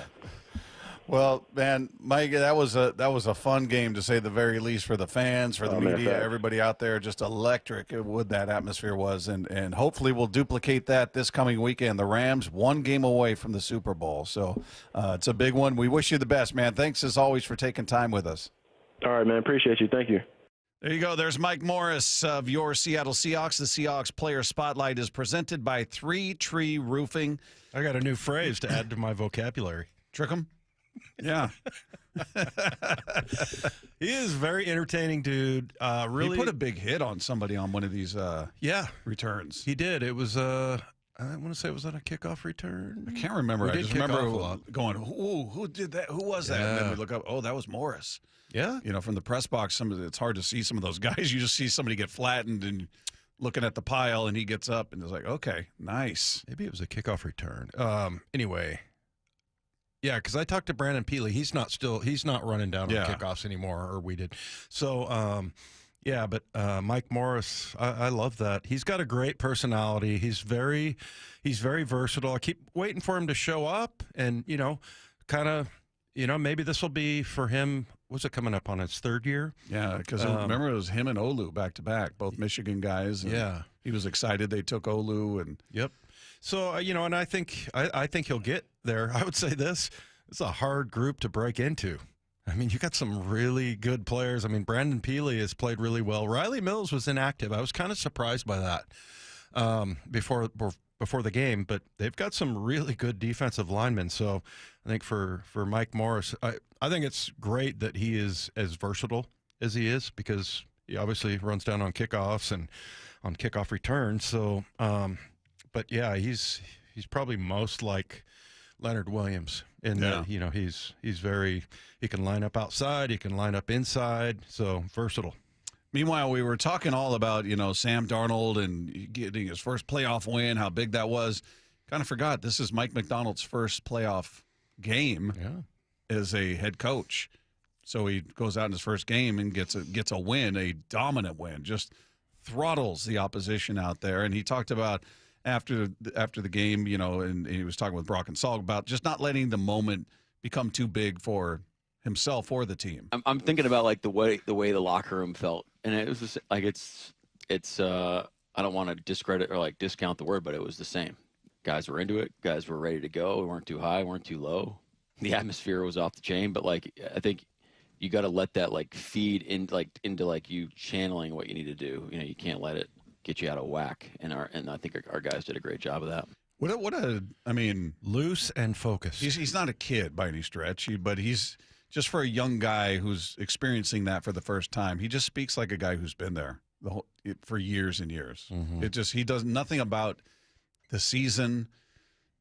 Last season even felt like, rookie coach moment. Doesn't mean every play call works or every substitution, every this, that, or is perfect, but that's true of a coach that's been in the league as long as Pete Carroll or Bill Belichick when he was there. I mean, they all will call plays or do things where you go, I don't understand why they're doing that. Why are they calling timeout here? He just, there's nothing about him that has told me he's still feeling his way through this. Yeah. No, I mean, he seems like he's prepared for everything. And, and that just becomes, I mean, that was really a cool article by Greg Bishop. I would have never known about that whole leadership school, the Leonard School that he went to and got into. And like, number one, it's really hard to get into. Yeah. And then number two, there was just a lot of things that he learned there that he's putting in action in football. So that, yeah, he's an amazingly smart guy. Just handles lots of things, and I think more than anything, he's a really good teacher. I think that's what is maybe the best thing. I don't, when people ask me what's so special about their defense, well, I think it's about the way it's taught. I mean, they're playing coverages that everybody else is playing. It's just that they have more. I think that the players are able to absorb more stuff because he just drills it constantly. And so, like, hey, if we get this look, we're going to try to do this. If we get this look, we're going to try to do that. And if you can't remember those things and you blow your assignments, and have we seen anybody just running free, wide open? I mean, no. I mean, every once in a while you're going to see. Yeah. I mean, there's going to be a moment like, how is this guy so open? How is Puka Nacua doing what he's doing? Yeah. But I mean, it's such a rarity. It's just a rare occasion. Yeah, and so I think that's what you want as a player, is just make it, tell me the why, and then and then let's just make sure we drill this so we have it down. And I think that's what he does. He spends lots of time on the field, but I think also just the way he communicates to him. There's not a lot of fluff. Yeah, he's going directly to what the point is. By the way, I saw Greg Bishop in the press box, did you? and I went up behind him. I go, it smells like biofreeze around here. And before I was behind him, and he before he even looked at me, he like reached and grabbed it. He had it turned around and looked. He goes, "Oh, hey!" And he was holding it up. I go, "I was just kidding, man. I didn't know you were being serious about this whole thing." But he was serious. That's right. So he was talking about he was making fun of Mike's age, basically. Or his age. His age, yeah. Saying he had to get put on biofreeze to do the interview. So that's the other thing about Macdonald. He looks like he's in his 20s. Yeah. You know, so yeah, very, very cool. I love the fact that he is like a guy that like Mike Morris makes fun of, kind of, that he's awkward. And, you know, the whole Austin Powers jokes, the corny jokes and stuff like that. I like how he tried to pawn a, well, you said it, I didn't. No, actually, you said it. Yeah. You said it. What are you talking about? He's awkward. I went up to him. I've probably spoken to him 2 or 3 times this year because every time I see him, I'm like, I don't want to go over there and bother him. You know, he's got enough stuff going on. But yeah, he had a Austin Powers joke that he made in one of the press conferences, and he goes, "Well, I would do this, but it's probably not appropriate." So that was a trip. I think we were going to Pittsburgh. So I saw him down getting coffee, whatever. I was like, "Hey, Coach, what was the Austin Powers line?" And he does the Dr. Evil imitation. Preparations A through G have failed. Preparation H. And I almost spit coffee out of my nose. And he goes, "Hey, you like that, huh? That's pretty good, right?" He felt justified there. He's like, "See, I knew it was funny." Yeah. But yeah, it's just he's got there's a lot of levity. I think he has a gift for the communication, and I've said this before. I think when I hear him talk, and then he never seems to get irritated. By the way, I don't think he's been irritated by a question from the press yet. But then, you know, like he just is very direct, and you know, I've used the word blunt, and it is kind of that way. But he's one of those guys that can get away with it, where he doesn't sound like he's being a jerk. He's just like, "No, it's this," you know, or you know, giving it to you straight. And I think that's all anybody wants. But I don't think anybody's ever, he's never gotten mad at the media or anything like that. I'm sure maybe behind the scenes, but he's just a great dude, and he's really interesting. And I think the players love him, and they like the way he communicates. And that's half the battle. Yeah. Yeah, it was good for him, though, getting that first playoff win under his belt and doing it in such dominant fashion. Again, we talked about the crowd quickly before the break here. I mean, that's the loudest I've heard that building in years. Same. In years. And Ken Walker was asked about that after the game, about the effect the crowd had. Yeah, electric. You know, since the first, you know, she came out here and scored the first kickoff. So definitely electric, man. And we need that next week as well. I think they'll get it. What we do know is the Rams don't have a ton of fans at their home games. I don't anticipate very many here in the stands. We'll see some. You'll see jerseys and what have you, but I think there'll be fewer Rams. I know there will be fewer. I'm saying it. I'm going crazy. They're not going to have any fans in the stands. None, not one.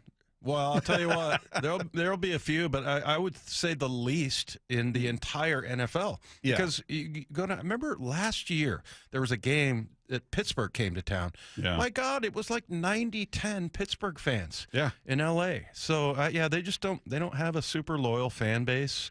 I'll bet you it's half of what the Niners were. Yeah, up. if that. You'll see them. I'm kidding. You'll certainly see some Ram fans, but it's going to be sparse, because that's what I would think. They just don't have that base even at their home games, which is unfortunate for a team that's very good. So. That's why they blare the music and all that crap down there. Oh, I hate broadcasting from that place. It sucks. Luckily, they got to come here, so that's the beauty of it. Meanwhile, there was a lot to break down after watching the other playoff games this weekend.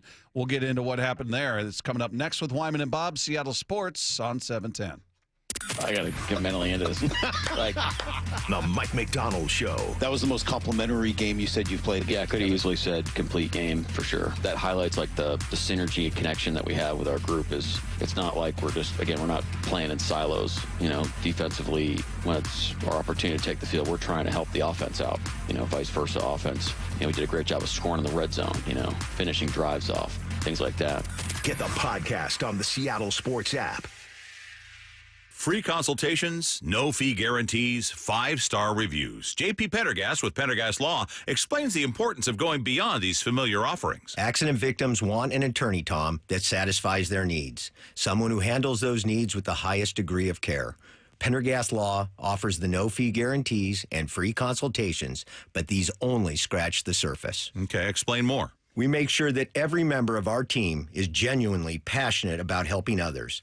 Customer service and communication are our top priority. It's how we take care of our clients so they always feel one step ahead of the insurance companies. Our strong reputation for high standards provides comfort and confidence when it's needed most. Pendergast Law offers the free consultations, the no-fee guarantees, and of course, they are 5-star rated. But what really makes them different is their genuine passion for helping others. I can't recommend them enough. If you or a loved one has been injured in a car accident, call Pendergast Law. We can help. That's PendergastLaw.com.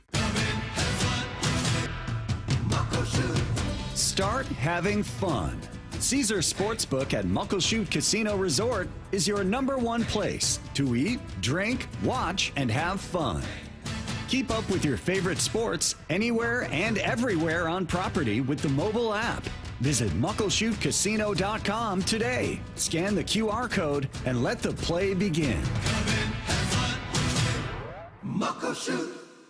Hey there, Dawn Riley with Olympic Hot Tub. It's our clearance savings spectacular, and you don't want to miss it. We're slashing prices on all 2025 hot tubs, saunas, and swim spas. Even bigger savings on floor models ready for delivery. And here's the best part, 0% interest financing through 2031. That's right, no interest for 5 years. Ends January 25th. OlympicHotTub.com. Better you, better life. Olympic Hot Tub.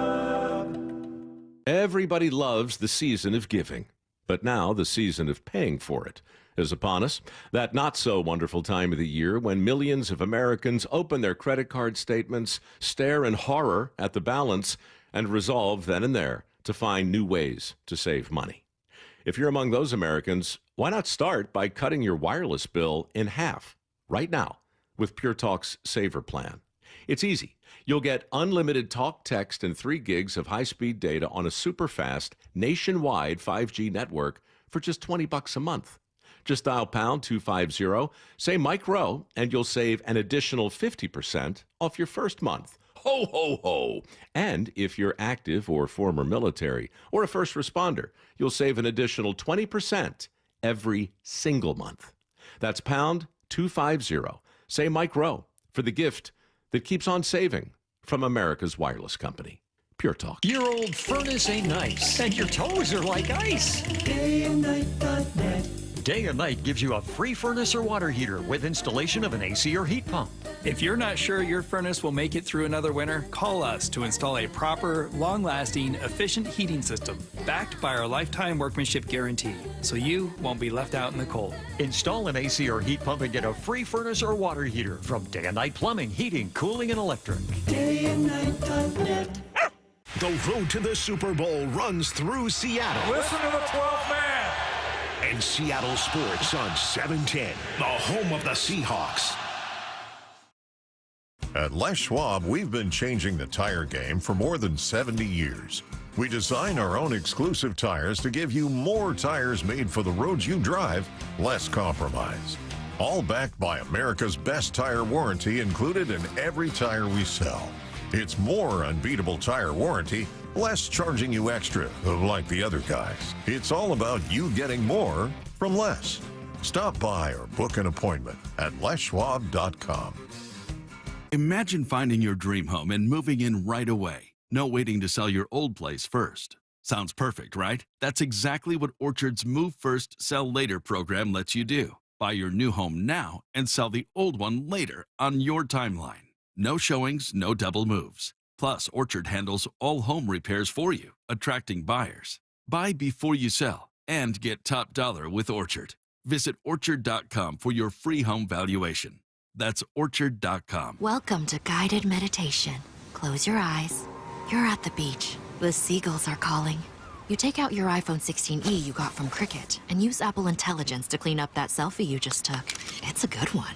You send it to your friends instantly thanks to reliable nationwide 5G. They're totally jealous. Get iPhone 16e for $49.99 when you switch. Smile, you're on Cricket. Requires new line on the Supreme Unlimited plan. First service charge and tax due at sale. $25 activation fee. Terms and restrictions apply. Cricket 5G is not available everywhere. See store for details. Taxes was feeling unwelcome. Now Taxes is an open door, literally, to new TurboTax stores. Meet our experts in person. Hi, welcome in. They're powered by smart tech and ready to do your taxes for you. Get real-time updates while you go about your day. Confident your taxes are done right. Now this is Taxes. Intuit TurboTax. TurboTax stores opening soon. Real-time updates only in iOS mobile app.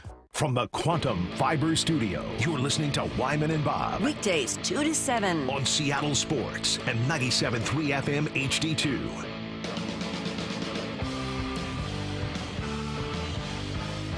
Our thanks once again to Mike Morris, who joined us in the previous segment. If you guys missed that conversation, you can find it on the podcast page after the show at seattlesports.com. Just click the podcast tab, scroll down to our picture, click on that. It'll be right there waiting for you, and you can click subscribe. It's totally free. Just click subscribe. That way, if you forget, it's there for you. You don't have to do a thing. Highly entertaining interview. With Morris, yeah, he was really good. He's a very funny guy. I think he's going to be one of those characters that people love around here.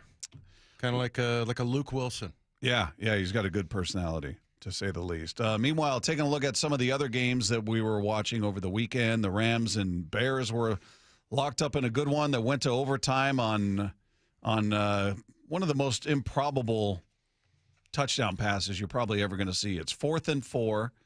There's, I think, 18 seconds left in the game for the Bears, and Caleb Williams starts running backwards. He's got a pass rush coming at him, and he just keeps going back and back and back. And you're like, oh, my God, what is he going to do? And it looks like he just heaves it up to whoever, and there's somebody wide open in the end zone. Command in motion. Williams drifting, sprinting for space, in all kinds of trouble. Put it up for grabs to the end zone. Come in! He got it! For the touchdown! They've done it again! Drifting, sprinting. He's just putting it up for grabs. Touchdown. I mean, your heart started to sink because it was like, oh, no. He's not going to be able to get any zip on that ball. Yeah. There's not going to be anybody that's going to spend too much time in the air. That was weird, man. There was a couple of times where I thought guys didn't locate the ball. And that defensive back, I'm not sure, what was going on there. And it's not like he was covering some speedy wide receiver. It was a big tight end. Big ass tight end. So, yeah, I mean, I'll say this. I think Caleb Williams likes to show off a little bit. There's sometimes where I feel like it's not necessary. He extends plays. There's no question about it. But, and every once in a while he'll throw these sidearm throws. And I'm like, is he showing off? Is he just trying to show everybody? He's probably, at the core of it, he's trying to win games. But, it's just. Well, he's got to work on his completion percentage because it's not good. He's got a crazy, ridiculous arm. Yeah. So he's an athletic guy. He can run, even though he wasn't running much in this game. But he did. I mean, he did end up with 40 yards, but it felt like he almost ran 40 yards backwards on that play. I think they were at the 18 or something, and he ended up throwing that ball from the 40. Yeah, it ended up being a 14-yard pass. Okay, so they're at the 14. I mean, it's just unbelievable. That's what the record books say. Yeah. That guy was also like 5 yards deep in the end zone. So, yeah, you look at him. He 23 of 42. He's just a little over 50%. 3 interceptions in that game. That play kind of reminded me of the Dwight Clark and Joe Montana play. Yeah. It was very improbable. That one was probably more improbable. It was just, floated up there. So, yeah. But I'm happy for him because his rookie year was a disaster. We went out there last year, beat him 6-3. It was a real barn burner. But, he was just getting sacked right and left. I think he was close 68. to 70 sacks. 68 sacks. So this year, 24. Yeah, good for him. And it looks like he's got the right coach there. So, he's just got to get that. I mean, his completion percentage went down from his rookie. His rookie year, he completed 62.5% of his passes. This year, 58.1. And it's just, and the same was true in this game. I mean, it just is, his completion percentage was not good. You know, who was worse was Matt Stafford, who didn't even hit 50%. He was 20 of 42 in that game. No touchdowns, no picks. He had 2 fumbles. They both got recovered. The Rams have not been great. They're winning. I give them all the credit in the world. That's what you do when you're a good team. You find a way when things aren't clicking, but feels like things have not been clicking for them for at least a month now. Yeah, they've had a lot of mistakes and a lot of things that you're like, okay, that was fortunate. Yeah, I mean, they almost lost to the Panthers. I'll tell you what, 31 points to that team. So now Matthew Stafford is 2-9. Remember, going in, he was 1-9 in snowy conditions. And so now he's 2-9, but his completion percentage didn't go up because I think it was at like 55 or something like that in cold weather games. Yeah, well, he went below that in this one. So I don't know. He wasn't great. Maybe you chalk it up to the elements, and they did, bottom line business. They won the game. They figured it out. But I don't know. They just don't seem to come in here with a head of steam. And we'll certainly talk more about that as the week goes on. But, yeah, the other game, the Broncos and the Patriots, and the Broncos win. They're the number 1 seed, but now they're – and I didn't even see I don't know if they even showed the injury or anybody knew that Bo Nix got hurt. I didn't either. Yeah, I haven't seen it. Yeah, so Bo Nix is out for the rest of he's got a broken bone in his ankle. Here's Sean Payton making that announcement. On the second to last play in overtime, Bo fractured a bone in his right ankle. He's scheduled to have surgery Tuesday of this week, which will put him out for the rest of the season. Steady's ready to go. And it was the second to last play before he threw the pass to Mims. Yeah, we were watching that game waiting to get ready for our game to start. But I thought Josh Allen looked a little off. I mean, he threw 2 interceptions, but yeah, he had the one time he fumbled. I think they got away with it because it was right around halftime. But I'm like, what are you doing, man? You're running the ball. Oh, and he was carrying it all loose. Balls loose out. And then there was a couple of throws that he missed that were wide open. And then, and then there was one where it was just like a little drag route in front of him, and he just fires it at the guy. And I'm like, what are you doing? So I thought I love Josh Allen, but he had, I thought, kind of a rough day. Very rough. He fumbled the ball 3 times. They lost 2 of them. I don't know what he was doing, and he's gonna run the ball. There's no question about that. I mean, that guy's typically got, 40 to 50. In this game, he had 66 yards rushing. But I don't know. The ball security thing was kind of interesting. Just an off day for him. Yeah, 5 turnovers for that team. Yeah. 5 turnovers, and he was emotional after the game. He was here he is just talking about how he feels like he let his team down. It's extremely difficult. I feel like I let my teammates down tonight. It's been a long season. I hate how it ended, and it's going to stick with me for a long time.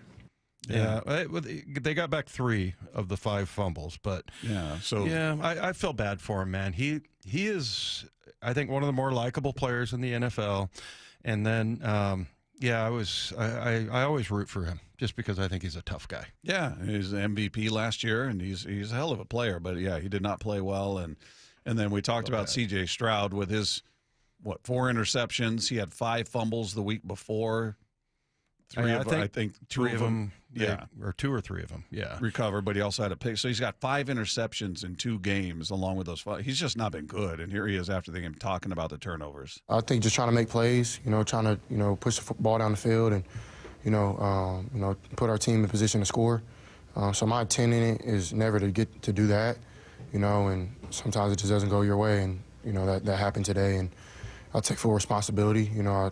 Something I'm going to learn from is just, ball security is everything, especially, the way our defense has played all year. And it's something that I've done a pretty good job of, up to this point. So I'm going to continue to, get better in that area. And, I'm not happy with myself when it comes to that because, I'm giving, points and opportunities away from our team.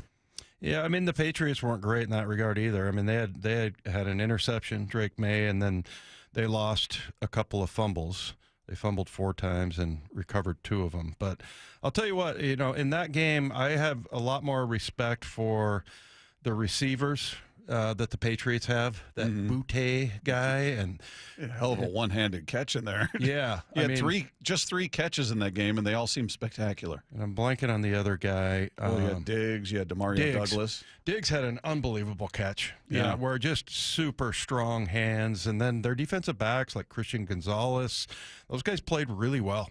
So yeah, they impressed me in that regard. I still don't know quite what to think of Drake May, but he seems to get it done. So, but I watching that game, Bob, and then the week before watching the Charger New England game, I'm just like, you watch NFC games, so much better to me. Yeah, just way better football, and I think that whoever goes from whether it's us or the Rams, I think it's going to be NFC is going to win the Super Bowl. Well, that's what I was saying last weekend after watching all the teams. Like, the Seahawks are the most complete team out there. They're the best team top to bottom. If they play clean, nobody beats them. The only team, that, in my opinion, that beats Seattle is if they self-inflicted wounds.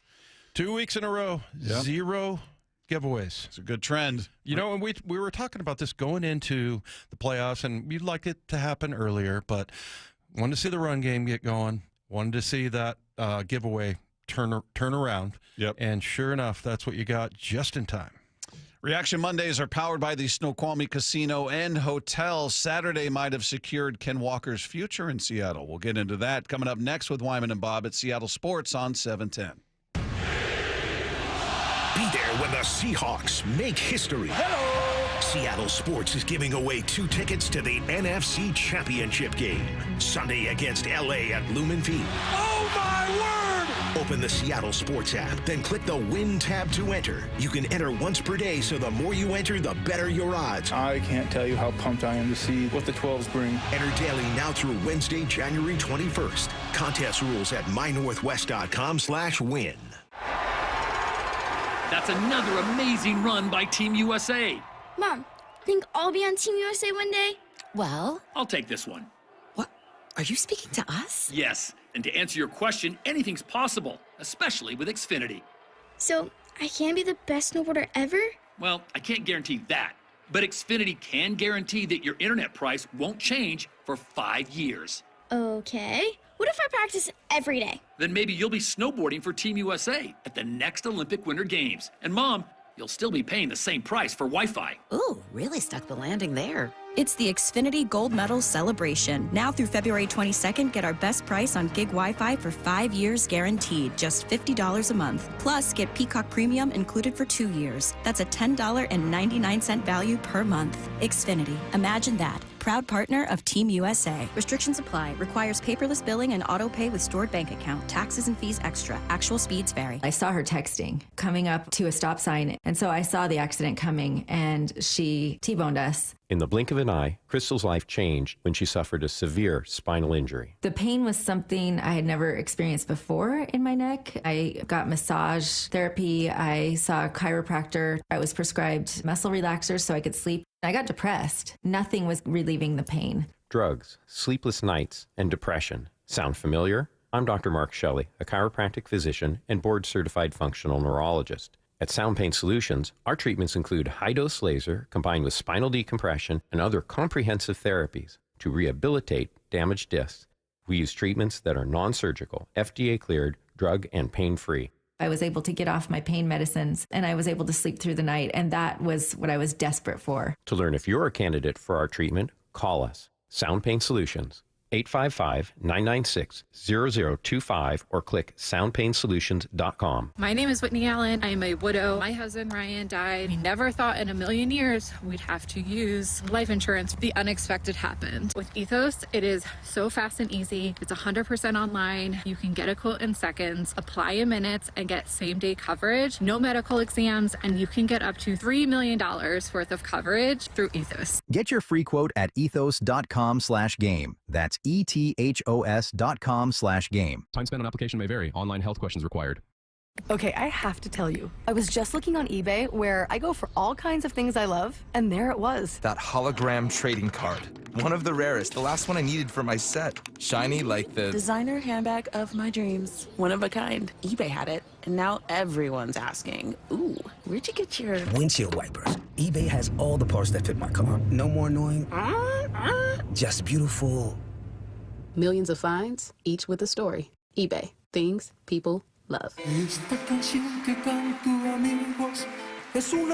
Experience the iconic Mexican music group Bronco at Muckleshoot Casino Resort, Saturday, February 28th at 8 p.m. They've sold more than 20 million albums and performed for audiences all over the world. Now Bronco is bringing their modern take on regional Mexican sound live to Muckleshoot Casino Resort. Tickets are on sale now at muckleshootcasino.com. The road to the Super Bowl runs through Seattle. Seattle is going to win this football game. And Seattle Sports on 710 and the Seattle Sports app. It's tax time, y'all. If you want to file free, this next one's for you. Now taxes is so free. Tax-free edition only. Roughly 37% of filers qualify. Simple form 1040 returns only. Now this is tax. Love that jam. Up next, commercials. Intuit TurboTax Free Edition. See if you qualify at turbotax.com/free. No schedules except for earned income tax credit, child tax credit, student loan interest, and Schedule 1A. Why choose a Sleep Number smart bed? Can I make my site softer? Can I make my site firmer? Can we sleep cooler? Sleep Number does that. Cools up to 8 times faster and lets you choose your ideal comfort on either side. Your Sleep Number setting. JD Power ranks Sleep Number #1 in customer satisfaction with mattresses purchased in-store and online. And now, the more you buy, the more you save on beds, bases, and more. Plus, get free premium delivery on any bed with base. Limited time. For JD Power 2025 award information, visit jdpower.com/awards. Check it out at a Sleep Number store today. Tired of hearing scary radio ads about the IRS? Tax Relief Advocates is different. TRA is here to tell you that if you owe money to the IRS, whether it's $5,000 or $500,000, we have a solution. TRA can eliminate or reduce what you owe to the IRS with zero risk to you. We have over 1,000 5-star reviews on Google and an A+ with a BBB. End your tax nightmare today by visiting TRA.com or call 800-583-6681. That's 800-583-6681. Logan Fury did something smart. He saved hundreds on auto insurance switching to Progressive. With that money, he bought a mini treadmill. Is walking on it during video conference calls more distracting than he thought? Yes. And is that because he overestimated his foot-eye coordination? Definitely. But it's Logan's savings, and if he wants to burn calories and any chance at a promotion, we say, good for you, Logan. Switch and see if you could save with Progressive and treat yourself. Progressive Casualty Insurance Company and Affiliates. You're listening to Wyman and Bob. Weekdays, 2 to 7. On Seattle Sports and 97.3 FM HD2.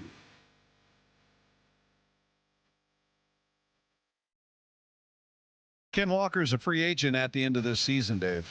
You think he's has he done enough? He's still writing chapters to the story of this season. There's still work to be done, but to this point, is he a guy you're looking at as if you're John Schneider going, we got to bring this guy back? I'm not saying you break the bank, but has he earned an extension with this team? I would think so, but running backs just don't in general get paid. Unless you're Saquon Barkley or Derrick Henry. Yeah, it's what, second lowest as far as, I think they're the lowest position group. Like tight ends get paid a little bit more than them. I think the lowest is obviously special teams. But, I think, it was funny. I was going to say the offensive line is blowing open some pretty huge holes. But K9 is running through some tackles too. Yeah. And, he just looks quicker. And look, he's always been this quick, obviously. It's just that he hasn't played that way. And as his confidence has increased, and rightfully so, in this season, as far as the run game goes, he's just gotten better and better and faster. And, the last 4 games, he ran for 100 against the Rams. Carolina was 51, but then 97 and 116. And he does it on, look at the carries. He doesn't ever get a ton of carries. Yeah, 15, 16. Yeah.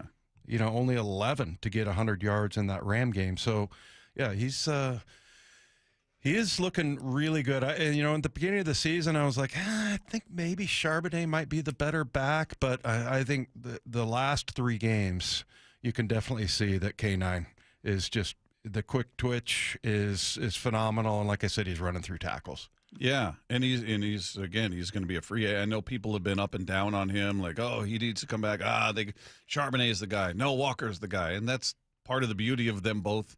Right. You know, they go with the hot hand, and K9 to me has always been the more explosive guy, the shiftier. You know, he's going to more likely to bust off the big run.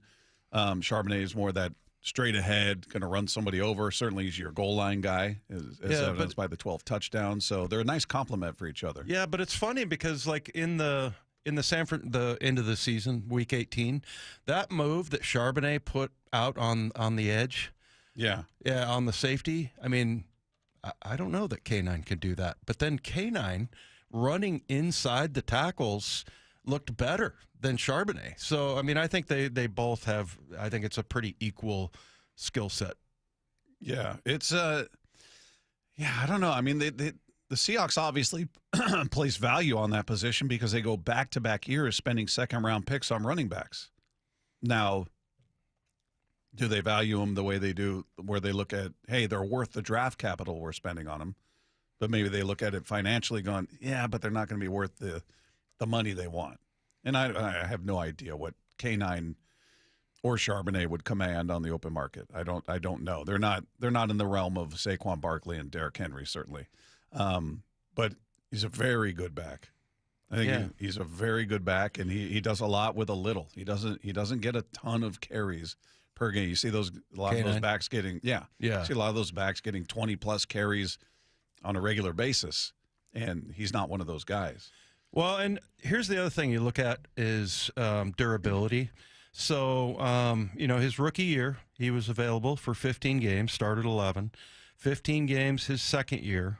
And then last year, 11.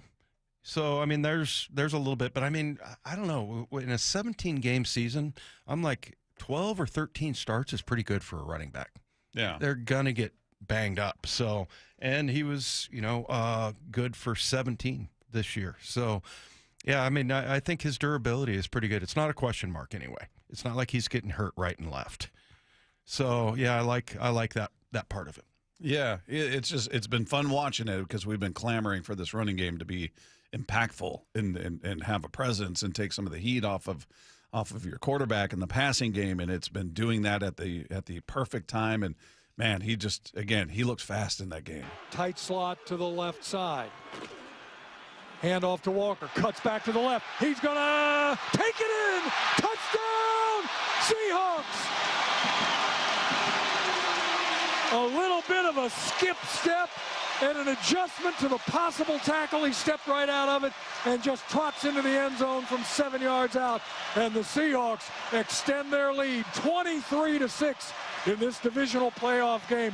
Those are big points considering the Niners are going to get the ball to start the second half. Yeah, I don't like the phrase contact balance. I mean, it just, I don't know. It just irritates me.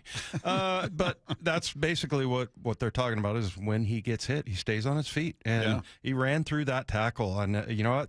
I thought maybe at the beginning of the year, he doesn't run through that, and that now he's playing so much faster that, he's just gotten gradually better, just like the run game, man. And, a lot of it's on the offensive line, man. The offensive line is doing a really good job. Jalen Sundell, I think might be the most improved offensive lineman this year. He is all of a sudden just looks really quick. He's getting key blocks. He's one of the reasons why they're getting that done. Obviously, Gray Zabel is fantastic. Also Amari Kite, he's not bad. He actually came in at left tackle for Charles just to spell him. Christian Haynes was out there. They unloaded the backups. Yeah, at the end, they got a chance to do that. I love that. But saw Amari Kite go in there.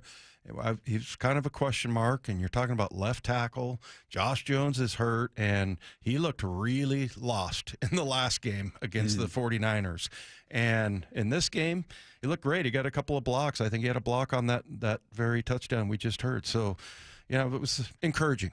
Yeah, real quick, here's Mike Macdonald after the game, just talking about the impact of the O-line and Ken Walker in helping this run game improve. Yeah, tremendous. I mean, it's everybody. Our coaches deserve a ton of credit. K9 obviously had a great game. A lot of it's coming on wide zone, and that's something that we've been having to work all year, and that's what we're going to hang our hat on. So it's great to see it come to life. Yeah. There you go. It sums it all up. Meanwhile, what does Mark Schlereth think about what the Seahawks about that Seahawks win, and what's the mood like in Denver today? They won, but you lost Bo Nix. So we're going to hear about all of that. He's going to join us next with Wyman and Bob. It's Seattle Sports on 710. Bump and Stacy, weekdays 10 to 2. The team that got rid of Pete Carroll, let Geno go, DK is out of here, lots of moving parts, are playing to go to the Super Bowl. No one thought this was going down like this. I didn't see this happening for this ball club. It's been the best transition in the league in the past couple of years. No other team has made the major moves that this team has made and gotten to this point. Only on Seattle Sports on 710 and the Seattle Sports app. Winter's here, Seattle. Is your roof ready? Get $500 off by scheduling your free estimate at 3treeroofing.com. Let us make your roofing project easy this winter. Our certified crews deliver worry-free installations backed by industry-leading warranties, even in the rainy season. 3 Tree Roofing, your Puget Sound roofing experts. 1-877 Cars for Kids. KARS Cars for Kids. Ready to get rid of that old car? Donate it to Cars for Kids. Call 1-877 Cars for Kids to reach a friendly live agent. Donation's super easy, and your car can be picked up as soon as tomorrow. Call us now, 1-877 Cars for Kids. 1-877 Cars for Kids. Donate your car today. Did you know you can donate real estate too? To me, the LJ way is to provide an experience that people really enjoy being a part of. Lee Johnson Auto Family, the LJ way. Oh, let's go! You're still grooving, still connecting, still loving, still turning up, still thriving. You still got it, but your immune system, it weakens as you age. That's where vaccines come in. They help train and strengthen your immune response to fight off respiratory illnesses like flu, pneumococcal pneumonia, RSV, or COVID-19. Ask your doctor or pharmacist which vaccines you need. Book in minutes at vaxassist.com. Sponsored by Pfizer. Sniffles and sneezes got you down? GoodRx is here to help with big savings on commonly prescribed cold and flu meds. GoodRx is free and easy to use. GoodRx is accepted at all major pharmacies like CVS, Walmart, and Walgreens. Just search your prescription, find a coupon, then show your pharmacist at the drop-off counter. GoodRx is not insurance, but it works whether you have insurance or not. If you do, GoodRx may beat your copay price. Download the free app or visit GoodRx.com to save today. When your check engine light comes on, do you see a repair bill or do you see peace of mind? For 20 years, CarShield's been the name America trusts to help keep you on the road. While other companies stop covering you when your car gets older, CarShield offers protection plans up to 200,000 miles. With over $1 billion in claims paid, we don't just promise protection, we deliver it. Don't let a breakdown break your budget. Get the flexible month-to-month coverage you deserve. Go to carshield.com. That's carshield.com today. Welcome to guided meditation. Close your eyes. You're at the beach. The seagulls are calling. You take out your iPhone 16e you got from Cricket and use Apple Intelligence to clean up that selfie you just took. It's a good one. You send it to your friends instantly thanks to reliable nationwide 5G. They're totally jealous. Get iPhone 16e for $49.99 when you switch. Smile, you're on Cricket. Requires new line on the Supreme Unlimited plan. First service charge and tax due at sale. $25 activation fee. Terms and restrictions apply. Cricket 5G is not available everywhere. See store for details. This might be the most surprising statistic I've shared in decades of doing local news. More than 75% of commuters will be involved in a car accident at some point. JP Pendergast of Pendergast Law with more. What makes it more surprising? The average person will be involved in 3 to 4 collisions in their lifetime. With accidents unbelievably prevalent, what are some safety tips if it happens to you? Safety first. Secondary collisions are not uncommon while awaiting help. Turn on those hazards and remain in a safe place. If a bystander witnessed the accident, capture their information and encourage them to remain at the scene. Seek medical attention immediately if needed, as delaying can be a costly mistake. Lastly, remember that statements made to police and insurance adjusters can affect your case. Collisions are more common than we'd like to think. If you find yourself in one, follow these helpful tips and then call my friends at Pendergast Law. If you or a loved one's injured in a car accident, call Pendergast Law. We can help. PendergastLaw.com. Guys, if your energy is low, your strength isn't what it used to be, or your drive feels off, it's not just getting older. For many men, it's low testosterone. At Revive Men's Health Washington, you can start with a free T-check, exam, and consultation so you get real answers about your testosterone levels and overall health. And this month only, qualified patients may receive 25% off testosterone replacement therapy. This isn't guesswork or one-size-fits-all treatment. Revive specializes in personalized, closely monitored testosterone care designed to help men feel stronger, sharper, and more like themselves again. With over 120,000 patients treated since 2011, Revive Men's Health is trusted for results, not hype. If you've been putting this off, now is the time to act. Claim your free T-check and consultation and see if you qualify for 25% off TRT. This month only. Call 206-529-1111. That's 206-529-1111. Or visit ReviveMen'sHealth.com. Terms apply, must medically qualify. Let's go!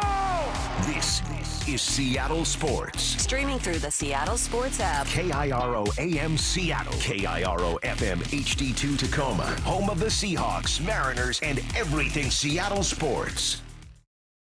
Seattle Sports Snapshot. Miami Dolphins have their man. They are hiring Green Bay Packers defensive coordinator Jeff Hafley to become their next head coach. That according to Adam Schefter. The 46-year-old interviewed with the Dolphins for a second time today, and he joins new general manager John Eric Sullivan, whom the Dolphins hired to replace longtime GM Chris Grier this month. Meanwhile, Seahawks had a tremendous victory over the San Francisco 49ers, but it did come with a cost. Running back Zach Charbonnet suffered a torn ACL.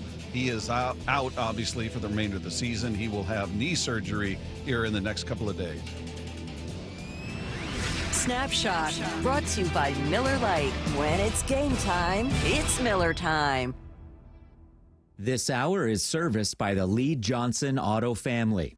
Blue 80, blue 80, shut up! And I snap the ball, and there's just this horrific splash. It's time to join the stink tank. The analytics people that I hate your guts. I take great pleasure in knowing that I'm an irritant. I'd be the easiest guy in the world to kidnap. Mark Schlereth. I was right. You were wrong. With Wyman and Bob. He's here, everybody. The world's next great underpants model.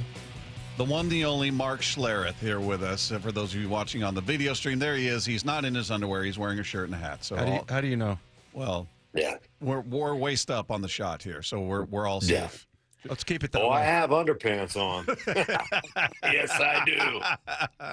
Mark, good to see you as always, and anxious to get your reaction to everything that took place. Let's start with the Seahawks and the absolute just tail kicking they put on the 49ers. In your opinion, was that because I heard I was telling Dave, a lot of people on social media, as you know, they like to talk. And they were telling me I was being too overconfident and looking past. I was like, it doesn't matter what I am. I'm not playing. I have no impact.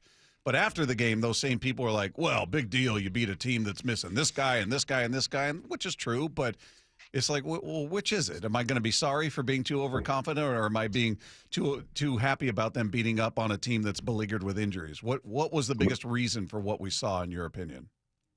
It's just a butt whipping. It's just a better overall football team, better overall talent. You know, I had this coach. This actually reminded me of Super Bowl 48 when the Seahawks put a whipping on my Broncos. And one of the things that just resonated with me as I was watching that game is I had a coach once tell me, you want to tell how the depth of a football team and how good the roster is, watch them cover kicks. Watch them play special teams. Watch them in the return game. That's where you find the depth of your football team. And if they are whipping the tails of the other football team, you just know they have so much more depth, so much more talent. And that's one of the things that just resonated with me with the Seahawks. It was just at every level, it was a butt whipping. The way they ran the football, the way they controlled and dominated the line of scrimmage on both sides of the ball. We've talked about it before, just the ability to have zero leaky yardage when making tackles. Like, they just don't miss tackles. I mean, guys get hit and they get stopped right there on the spot. I just thought it was an exceptional game. And I came away from the divisional round of the playoffs going, I watched every team in depth. I went back and looked at the coach's tape, and I came away going, Seattle, the Seahawks are the best team in football. Sweet. Yeah, I mean, I like that idea that you measure a team by the special teams. On that kickoff return, I was like, okay, I went back and looked at it, Mark. I was like, yeah, there'll probably be 2 or 3 key blocks. There was like 7 or 8. And then, Right. I also swore to start making fun of kickers again because the slide tackle thing was so ridiculous. Dude, that was embarrassing. I'm so glad you brought it up because it's exactly why we all hate kickers. Like nobody really likes them.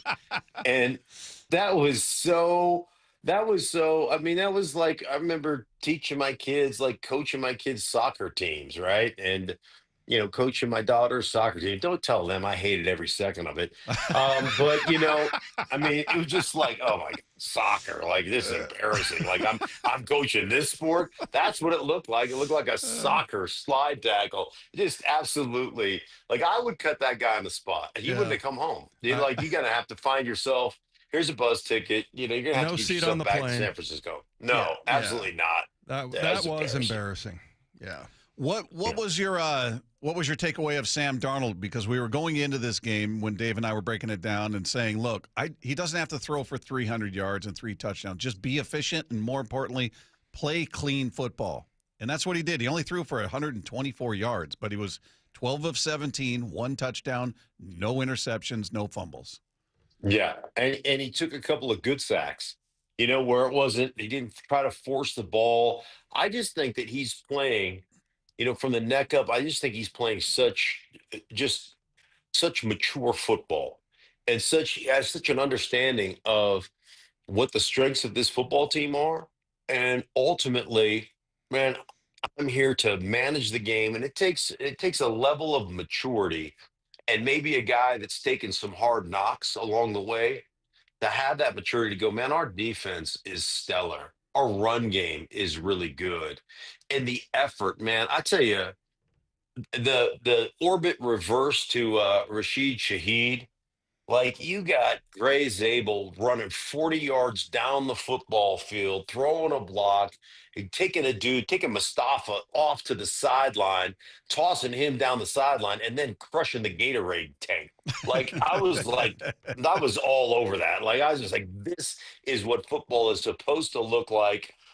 Again, effort, just the way they play, the intensity level. But going back to Sam, I mean, isn't it great when you only need to throw it 17 times Right. and you're not worried about, well, I'm not getting mine. I didn't get enough touches or I didn't get enough looks.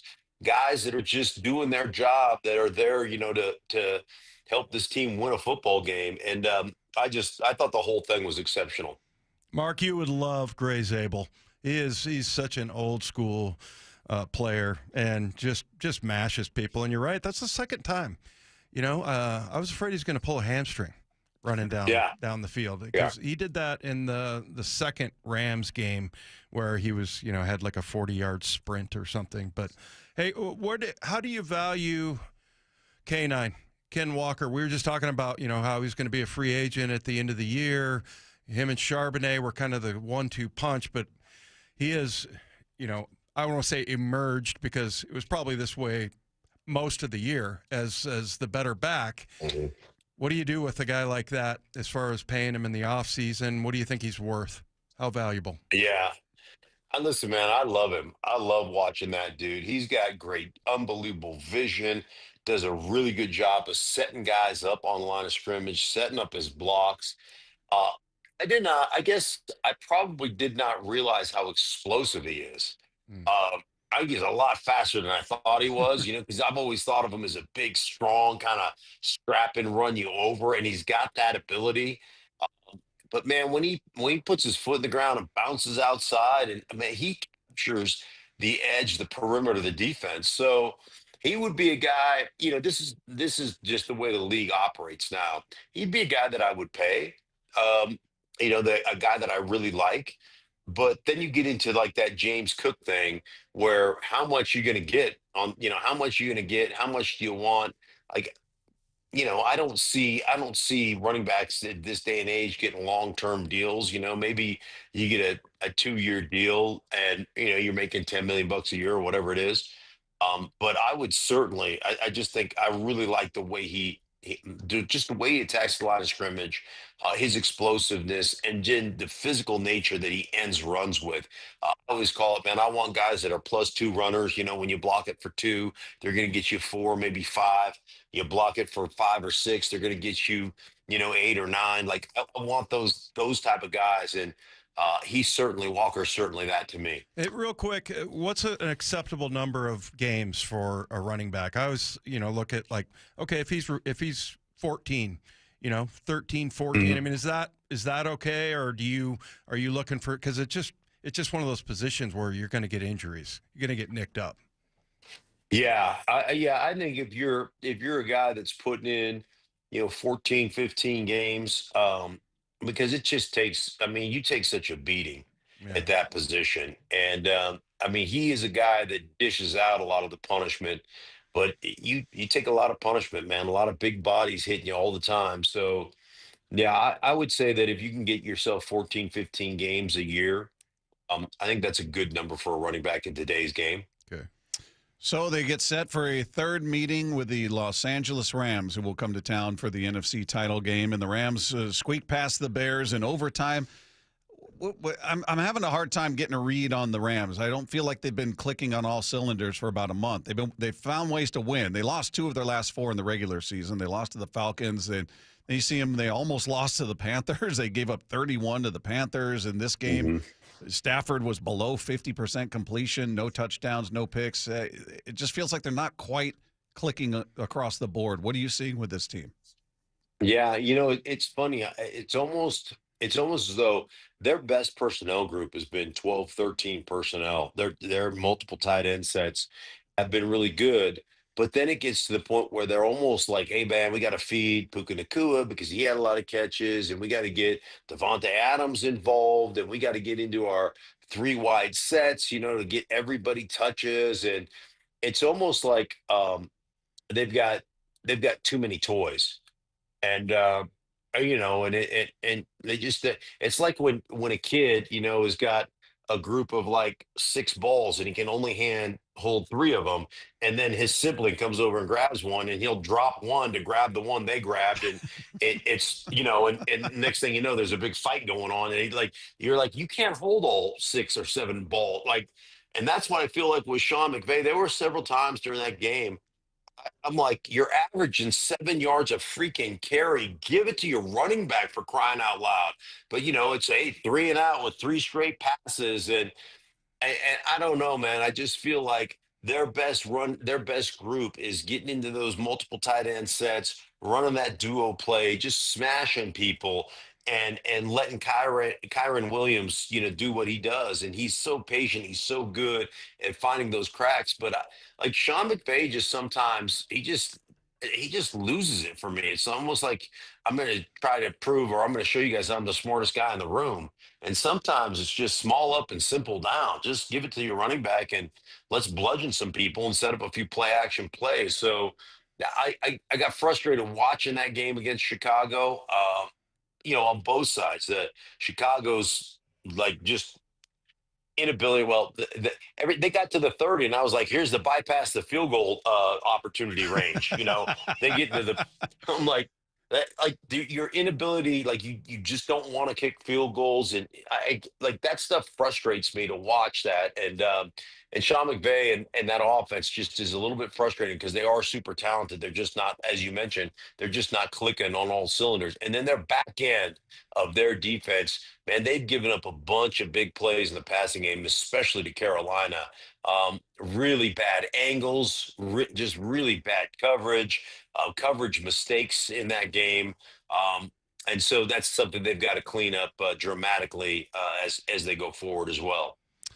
All right, what's going on with your Broncos? You got Jarrett Stidham starting. Didn't even see I never even saw the highlight. Did you see how Bo Nix broke his ankle? And yeah. What did it was probably the most innocuous ankle break you've ever witnessed. I mean, it didn't look like anything. So that was disappointing. I was at the game, and I was hobnobbing with all the big time players. There was Terrell Davis, Shannon Sharp, DeMarcus Ware, Peyton Manning. We were in Peyton Manning's suite, and me. So all the Ring of Famers, all the Ring of Famers were there, and it was incredible. It was so much fun, man. And you get that big high, and Bo Nix absolutely outdueled Josh Allen. I mean, he played better than Josh Allen, and you walk away from that, and you're driving home, and you get home, and the next thing you know, Sean Payton is announcing that Bo Nix broke his ankle. He's done for the year, and that's incredibly disappointing. So it did two things. One, it just kind of sobered up the mood here in Denver, Colorado. That was one thing, and then ultimately, I think the other thing was it kind of tamped down the conversation about how bad our defense was. The Broncos defense did not play well. I thought they got out game plan. They got out executed. They never made an adjustment. And James Cook he ran roughshod through the Broncos defense. And had it not been for, the Bills turning the ball over, Josh Allen missed probably 3 or 4 touchdowns. They literally could have hung 50 on the Broncos in that game. He missed maybe 3 or 4 touchdown throws that weren't even just like overshot the receiver, or it was just bad. It wasn't like the Josh Allen we've grown, to watch during the playoffs, and henceforth the reason his coach got fired. But Josh was not very good in that game at all. Mm-hmm. No, and we saw C.J. Stroud throwing 4 picks after a weekend where he fumbled the ball 5 times. They recovered 3 of them, but he's 5 picks in 2 games and 2 lost. I mean, he's ball security was just absent in both games for him. How do you say his rookie year? He was so good, and he's kind of just slowly gone the other direction since. Yeah, he really has. I mean, certainly you can't pay the guy. You're going to have to make him play on, 1-year contracts essentially, and and you probably pick up his 5th-year option, but you're not gonna give him a $50 million a year paycheck. And so he's been awful. And boy, I tell you, just such errant throws, and it was, I understand the weather was bad, but man, it just looked horrible. And as good as that defense of Houston is, and they kept him in the game and gave him a chance to win, I tell you, it just reminds me of, I gave up a holding call against the Houston Texans, or I guess it wasn't the Houston Texans back then, it was Houston Oilers. But I gave up a holding call that got a 78-yard touchdown pass called back.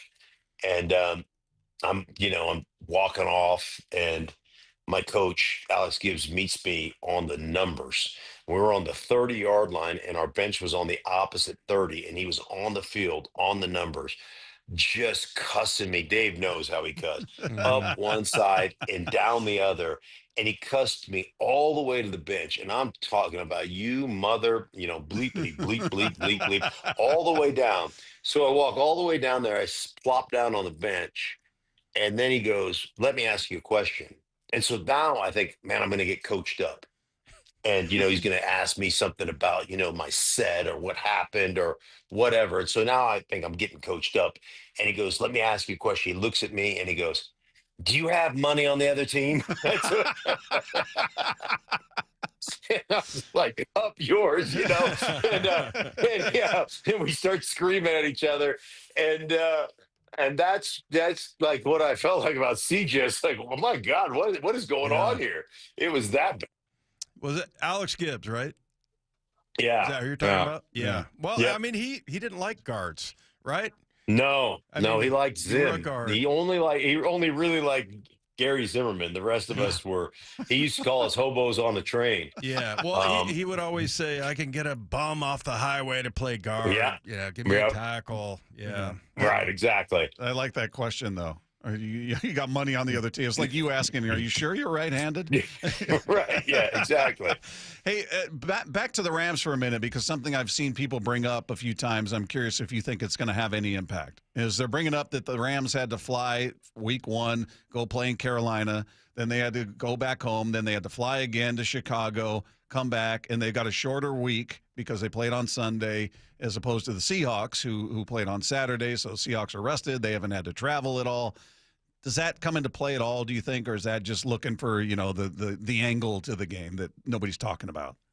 Yeah, I don't think it has anything to do with your lack of execution or the fact that you just decide not to run the game for you not to run the ball in the game for 6 series in a row. I don't think that has much to do with any of that. I said it's hard. Playing football is hard. It's hard on both teams. Traveling is hard. Nobody really cares.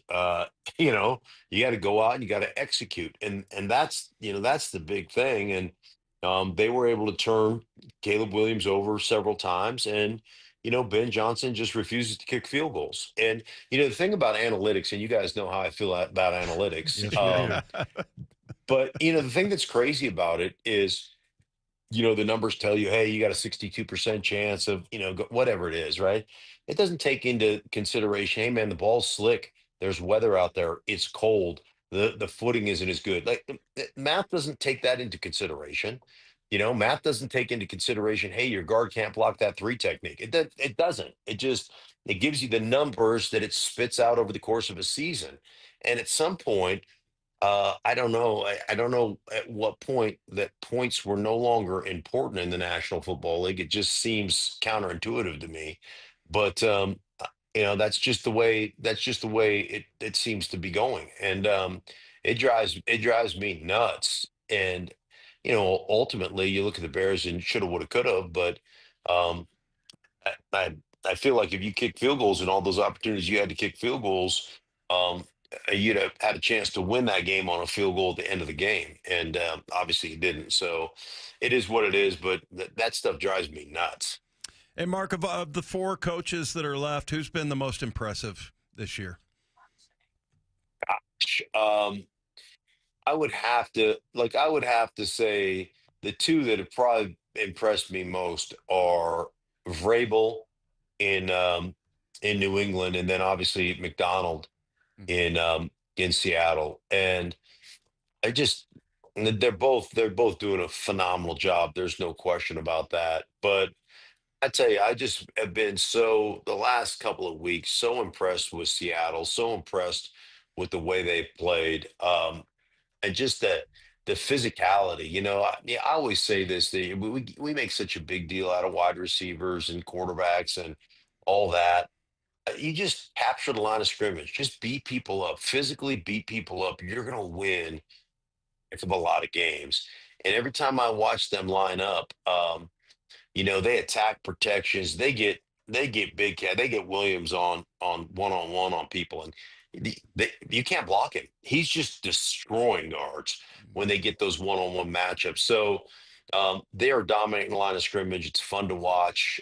I love that stuff. And I think McDonald has done just a phenomenal job. John Schneider, I think, has done a phenomenal job of putting this team together. So, Mark, before we let you go, we're not going to talk to you till after the game is over next weekend. So, what's your expectation in this Rams Seahawks matchup? How do you see it playing out? I think right now, as currently constructed, the Seahawks are a better football team, and they're playing a style that I think that wins in the playoffs. And so, them at home with that crowd noise.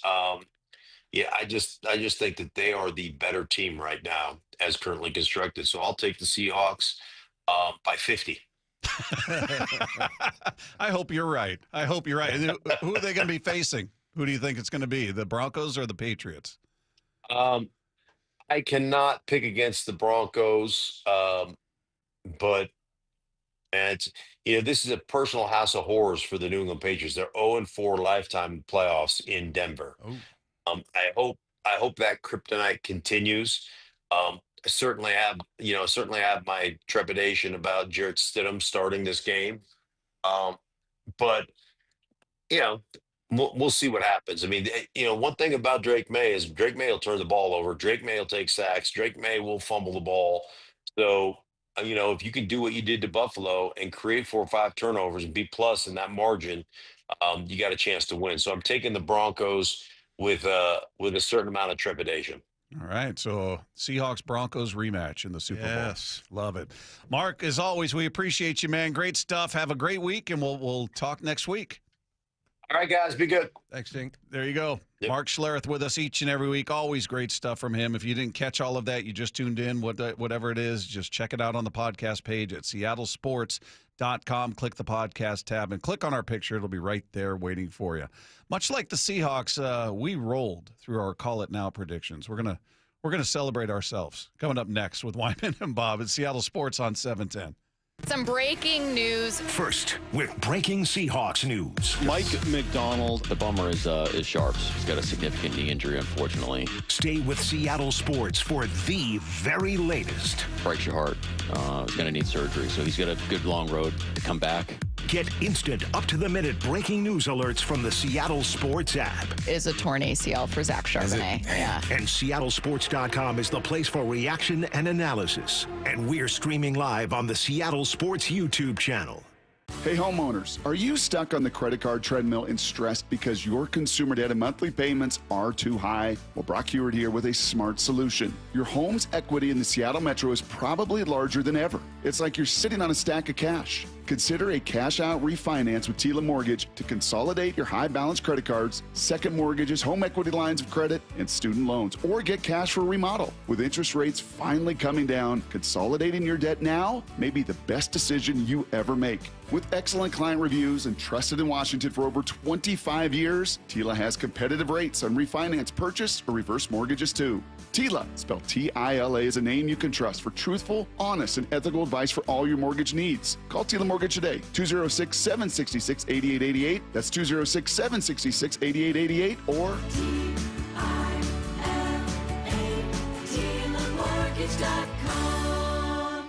Tila Mortgage LLC is a mortgage broker. NMLS 2472046. Imagine finding your dream home and moving in right away. No waiting to sell your old place first. Sounds perfect, right? That's exactly what Orchard's Move First, Sell Later program lets you do. Buy your new home now and sell the old one later on your timeline. No showings, no double moves. Plus, Orchard handles all home repairs for you, attracting buyers. Buy before you sell and get top dollar with Orchard. Visit Orchard.com for your free home valuation. That's Orchard.com. Okay, I have to tell you, I was just looking on eBay where I go for all kinds of things I love, and there it was. That hologram trading card. One of the rarest, the last one I needed for my set. Shiny like the designer handbag of my dreams. One of a kind. eBay had it, and now everyone's asking, ooh, where'd you get your windshield wipers? eBay has all the parts that fit my car. No more annoying, just beautiful. Millions of finds, each with a story. eBay. Things people love. My name is Whitney Allen. I am a widow. My husband, Ryan, died. We never thought in a million years we'd have to use life insurance. The unexpected happened. With Ethos, it is so fast and easy. It's 100% online. You can get a quote in seconds, apply in minutes, and get same-day coverage. No medical exams, and you can get up to $3 million worth of coverage through Ethos. Get your free quote at ethos.com/game. That's ETHOS.com/game. Time spent on application may vary. Online health questions required. Amy Cox did something smart. She saved hundreds on auto insurance switching to Progressive. And with that money, she decided to treat herself to an anti-aging red light mask. Will she look like a horror movie villain every night? Yes. Will her boyfriend Kevin be scarred for life? That's certainly a risk. But it's Amy's savings, and if she's willing to risk her relationship for smooth, wrinkle-free skin, well, bye-bye, Kevin. Switch and see if you could save with Progressive and treat yourself. Progressive Casualty Insurance Company and Affiliates. This is the story of the one. As an HVAC technician, he and his digital multimeter are in high demand. So when a noisy office HVAC turns out to be a failing blower motor, he doesn't break a sweat. With Grainger's easy-to-use website and product information, he selects the product he needs to keep everything humming right along. Call 1-800-GRAINGER, click Grainger.com, or just stop by. Grainger, for the ones who get it done. The road to the Super Bowl runs through Seattle. Listen to the 12th man. And Seattle Sports on 710, the home of the Seahawks. Be there when the Seahawks make history. Hello. Seattle Sports is giving away 2 tickets to the NFC Championship game. Sunday against LA at Lumen Field. Oh, my word! Open the Seattle Sports app, then click the Win tab to enter. You can enter once per day, so the more you enter, the better your odds. I can't tell you how pumped I am to see what the 12s bring. Enter daily now through Wednesday, January 21st. Contest rules at mynorthwest.com/win. Good Dog Auto Glass. When the stakes are high, you want the best on your team. When your windshield breaks, don't settle for your insurance company's fix that's just safe enough. Trust Good Dog Auto Glass, where the quality isn't light. We do all the things the little guys don't, and we do all the things the big guy does. We answer the phone when you call, we work for you, and we will walk you through the insurance process. Visit GoodDogAutoGlass.com, Puget Sound's most trusted auto glass company, and get more bang for your bark. I've always wanted to learn French, but the app I tried didn't help. If you want to memorize words in another language, there's an app for that. But if you want to really learn another language, there's Babbel. Babbel was designed by over 200 language learning experts to be the most effective way to learn another language. With other language learning apps, I was just playing games. I wasn't really learning. Babbel's different. Every time I open the app, I can choose to work on my writing, speaking, or listening. And it saves my mistakes for me to review, so I'm constantly improving. Babbel feels like it was created intentionally by people who really know what you need to learn another language. Before Babbel, I thought I just wasn't good with languages. But now I'm speaking French. Tout ça, c'est grâce à Babbel. Want to really learn another language? Save up to 50% on your Babbel subscription when you sign up at Babbel.com. That's Babbel.com to save up to 50%. Babbel.com. This hour is serviced by the Lee Johnson Auto family. From the Quantum Fiber Studio, you're listening to Wyman and Bob. Weekdays 2 to 7. On Seattle Sports and 97.3 FM HD2.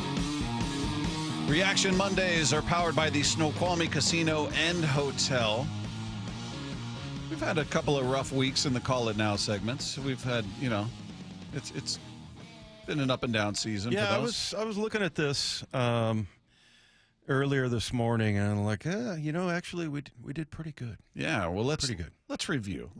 We do this before, and we'll do it again before the Rams game, but we do it before every Seahawks game and go through different categories with predictions, and we always start out with the same question: who wins the game? Here's how we answered. Well, I think the Seahawks are going to win it. Correct. I do too. My answer to this is an emphatic yes. Seahawks are going to win this game. Bingo! How fun! Yeah, I was feeling very confident about this game all week. I thought they were going to win. It was going to be a fairly easy win. Didn't expect that much of a one-sided tail kicking, but I thought they would handle them once again. When did you when that kickoff gets returned and the flags nullified and all that? Were you like, that's it? Yeah, I stood up in the press box and said to everybody, "See, told you." No, I did not. Yeah, I mean that was like, I knew it. That was just. It's like you're waiting for this big heavyweight title fight, and it's evenly matched in your mind to a certain extent, and you come out and the dude lands one right on the chin. In the first 30 seconds, the guy goes down, gets back up, and you're like, it's over. This guy's rocked. This guy's rocked. His confidence is out the window. He got dropped in the first 30 seconds. That was the 49ers. They got dropped. Standing 8 count. They survived the round, but they lost their confidence and they didn't have all their bearings.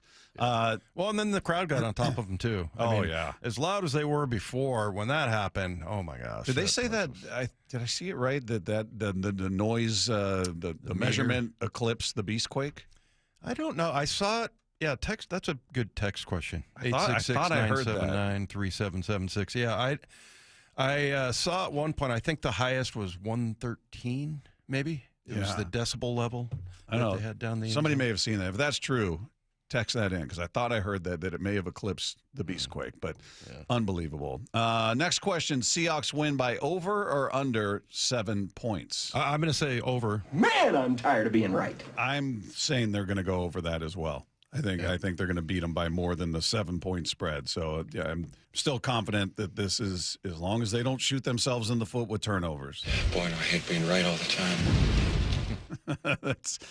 that's how it lived out. That's how it played out. So we're 2 for 2 there. Now we get into more passing yards. Sam Darnold or Brock Purdy? I think that it's going to be Sam. I'm going to go with Purdy because I think they're going to be behind. Yeah, that's right. Yeah.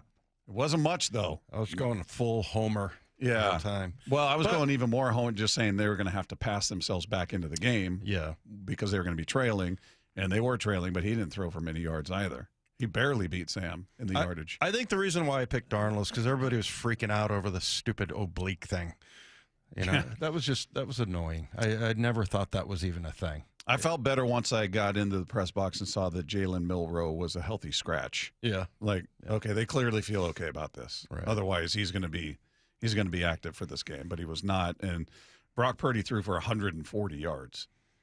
Yeah. So he didn't do much at all. He was 15 of 27, so he was barely 50%, over 50%. Sam Darnold was 124 yards. Yeah. He was 12 of 17. So more efficient. And that pass that he threw in the corner we talked about with JSN getting the toe tap down, he's running to his left and then, throws it. I mean, that's all torque, and he was perfectly fine. Yeah, so.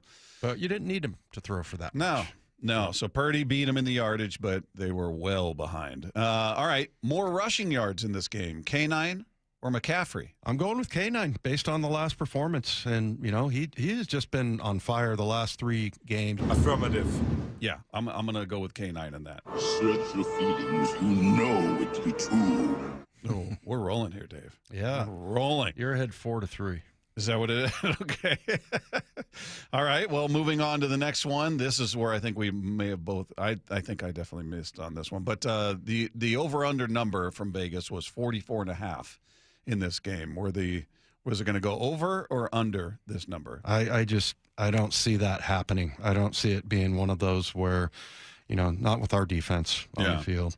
So, yeah, going under. Flat out wrong. Yeah, I'm going to take the under as well. This didn't happen, by the way. Oh, yeah. That was more about, They beat them 13-3. They scored 13 points the first game. Right. So you scored 26 combined points in the 2 games previous to this. I didn't think they were going to put up 40 plus in it. No. So, yeah, we missed on that. That's okay. How about this? This is the one that is always a true indicator of how the game goes. Hawks commit over or under 1.5 turnovers. Yeah, I'm going to go under. Pretty good. I'm going to show faith and go under on this. They didn't turn the ball over in the last meeting. I'm sure Bob knows. He knows ball. There's Lofa. That's our guy. That's such a cool drop from him. Yeah. So there we go. We rebounded with that one. How about this one? 49ers score over or under 13.5 points. I got to tell you, the number felt a little low when I was putting it in there. Like, man, maybe I should have made it like 16.5. But 13.5 was the number we set it at. Yeah, I'm going under. Our defense is just too damn good. Check out the big brain on Brad. I think they're going to come in just under their season average and allow 17. This is the dumbest thing ever. Mike Macdonald. So I thought the defense would beat what their average was that made them number 1 in the league, but go over that number, and I was way off. 6. Yeah. No touchdowns, 3 field goals in 2 games combined. Unbelievable. And then the final one, 49ers commit over or under 1.5 false starts. We were talking about just the crowd. What kind of impact would the crowd have? Yeah, I'm going over on this. Are you guys slow today or what? I'm going to call for 3 false starts in this game. Ooh, how about that? 3 false starts. I was right. You were wrong. I am smart. You're dumb. How many do they have? Do they have any? They had 0. They had 0. Who was the It was guy? a pretty clean game overall. Not a lot of penalties. What was the drop there that you guys are slow today? That was Rabel. Was that Ray? Yeah. Is that what it was? I'm not taking that crap from Rabel. Yeah. So is that it? That's Because all of them, yeah. We're 5-5. Is that what it was? Yeah. Both Penalties were 5 total penalties in this game combined. 3 for the 49ers, 2 for the Seahawks. Well, I mean, I think offenses are getting better at that. Remember in the very beginning when that dealing with the volume? Yeah, becoming a rule is, remember they were threatening to penalize the home team and all that stuff, and then I know the pregame guys were like, hey, when you yell, you got to start early. You got to do it when they're trying to get in the huddle. Yeah. Because they've figured out ways to get the on the line checks and, the snap count and everything. So, I was surprised at the end because, I guess I didn't really think about it because, I wasn't making the comments of like, oh, way to go 12s, you guys are getting it done. But they handled that well. I guess you should expect that from a Kyle Shanahan offense. Yeah, it's still, I still think it has an impact. I think it's still disruptive, even if it doesn't lead to a penalty. But it just... Well, and I think it gets the defense especially so fired up.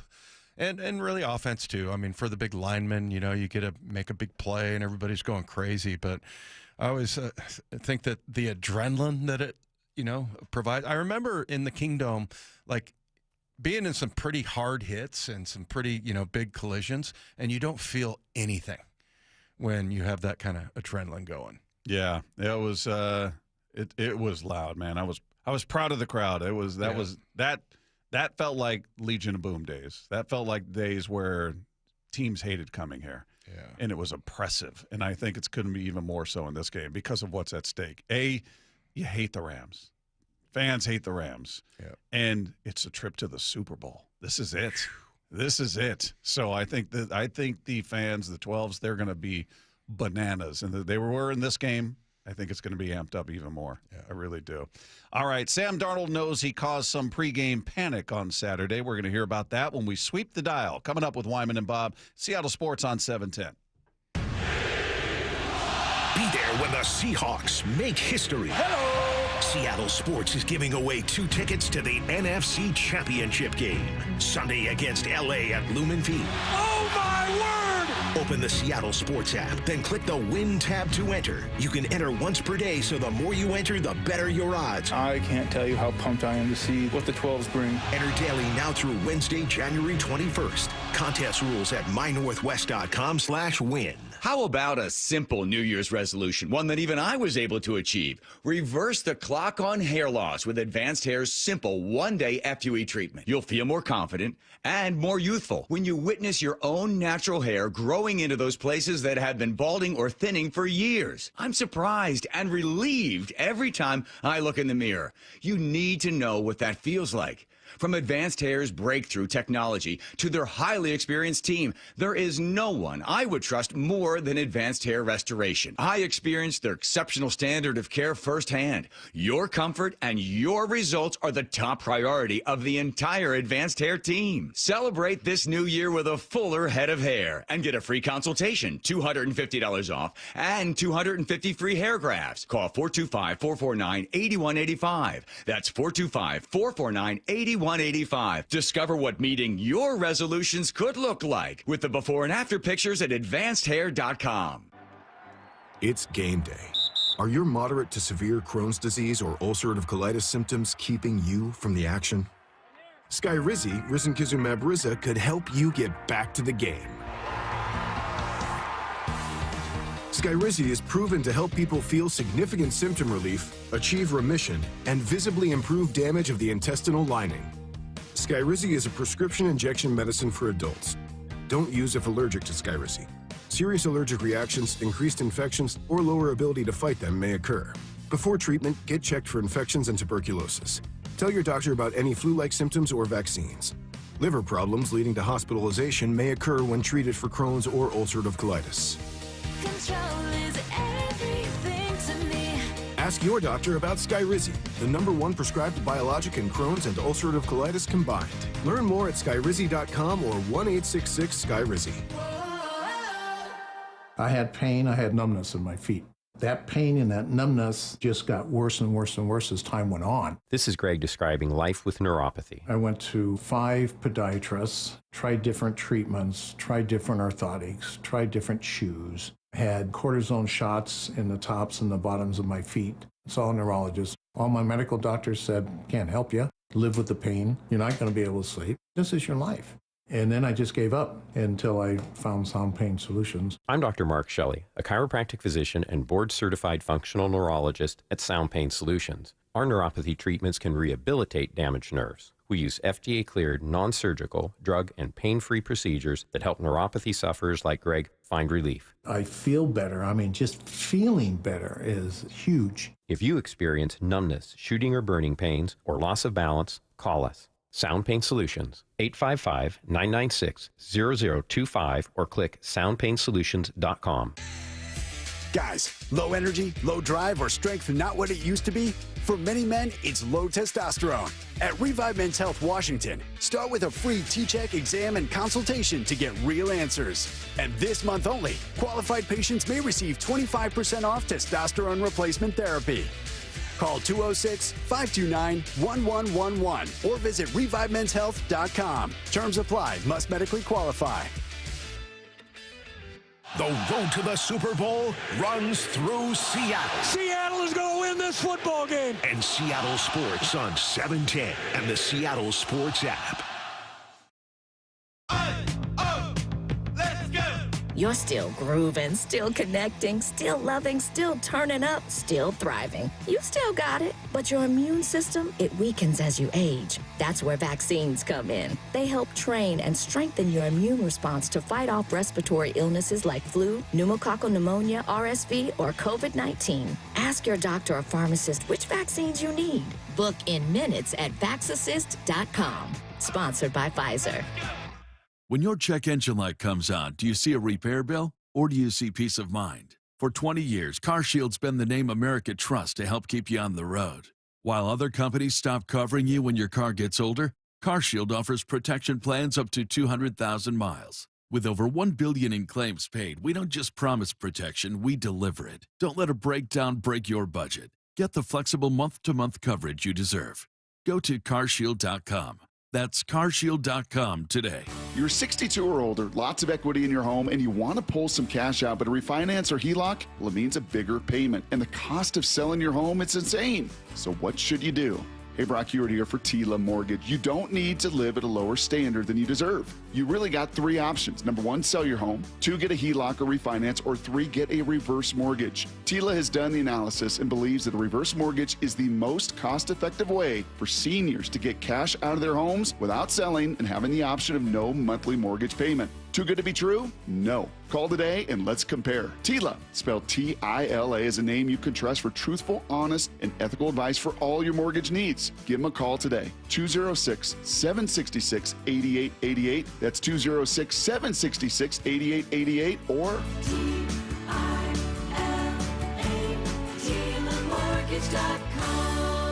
Insurance and property taxes are borrower's responsibility. Tila Mortgage LLC is a mortgage broker. NMLS 2472046. Scanning the airwaves for the most interesting and entertaining stories of the day.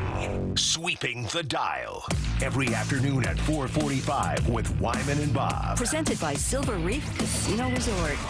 Well, there were some frantic murmurs and eagerly awaiting reports of Sam Darnold making an emergence before the game on Saturday. Everyone kind of waiting with bated breath. Sam's not throwing. Where's Darnold? He's not out there on the field. And Darnold, after the game, kind of acknowledged that and just kind of described the change in his pregame workout for this past game. Yeah, so obviously I didn't go out for the non-padded warm-up. I think that kind of stirred, some questions, which was funny. But no, I got to throw in here and, did the same thing, did my routine in here, but just wanted to throw and make sure that I was, once I put the pads on and got that first, that padded warm-up, I wanted to be rolling. And I didn't want to, waste any time, getting warm on the field and coming in, having 40 minutes to get warm again and then go back out. I just wanted to get warm once and then go back out there in the pads. And so that was why I did it that way. Yeah, I looked up at one point. It was like 21 minutes till game time. Well, they delayed it because of the other game going into OT. That was, bad timing, I guess, for Sam anyway. But seemed to handle it just fine.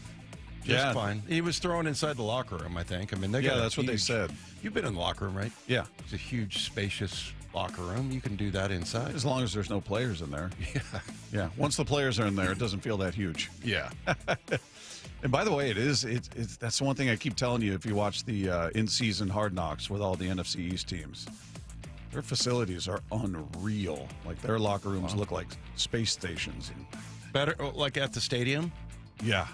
NFC East. Yeah. So Eagles, Commanders, Cowboys. Commanders have kind of a crappy stadium, don't they? Or are you talking about their facility? But like they were showing the the Eagles stadium, their locker room, the Giants, they're high end. Little upgrade. Cowboys, yeah. Something tells me if we win the Super Bowl, they're going to put some money into that. Sweeping the dial. It's really fascinating and pretty insightful just as to how Gray Zabel has exceeded maybe even everyone's expectations here. Leonard Williams, after the game, was explaining how Gray Zabel helped him get a sack in the game. I got to give a shout out to the rookie, Gray Zabel, actually. I mean, he's a smart kid. Since camp, since OTAs, we've been going back and forth, communicating, giving each other tips on what works, what doesn't work. And sometimes it's good to get insight from a guy on the other side of the ball. And he said to me at one point that, he can tell I was getting the center slide into me a lot. And he's like, hey, why are you taking that inside move when the slide is coming to you? You should just try to burn the B gap. So that whole drive, I was just taking off, trying to burn the B gap, and it worked. How about Coach Zabel out there? I love it, man. Wow. Got a 31-year-old and a 23-year-old, and he's actually almost 24. But Gray Zabel has been fantastic. If you would have said, hey, when they drafted him, that he's going to be giving advice to a guy who's 31 and been in the league for, 11 years, is it? Who's an all-pro. All-pro. Yeah, you would say, wow, that's crazy. It just reinforces how Schneider nailed those first two picks. Nailed them. I mean, him and Emmanwori has been unreal. It's too bad that Horton, wasn't able to stay healthy, and I hope that's not a sign that he is going to be one of those guys. Who was the guy we were talking about? Was it Paul Richardson that would get hurt all the time? Talented as heck, could Tough not as stay hell. healthy, had his best year in the final year, left here, signed a big deal with Washington, and started getting hurt again. Yeah, that's a shame when that happens. But yeah, I can't remember a first and second rounder that was that impactful.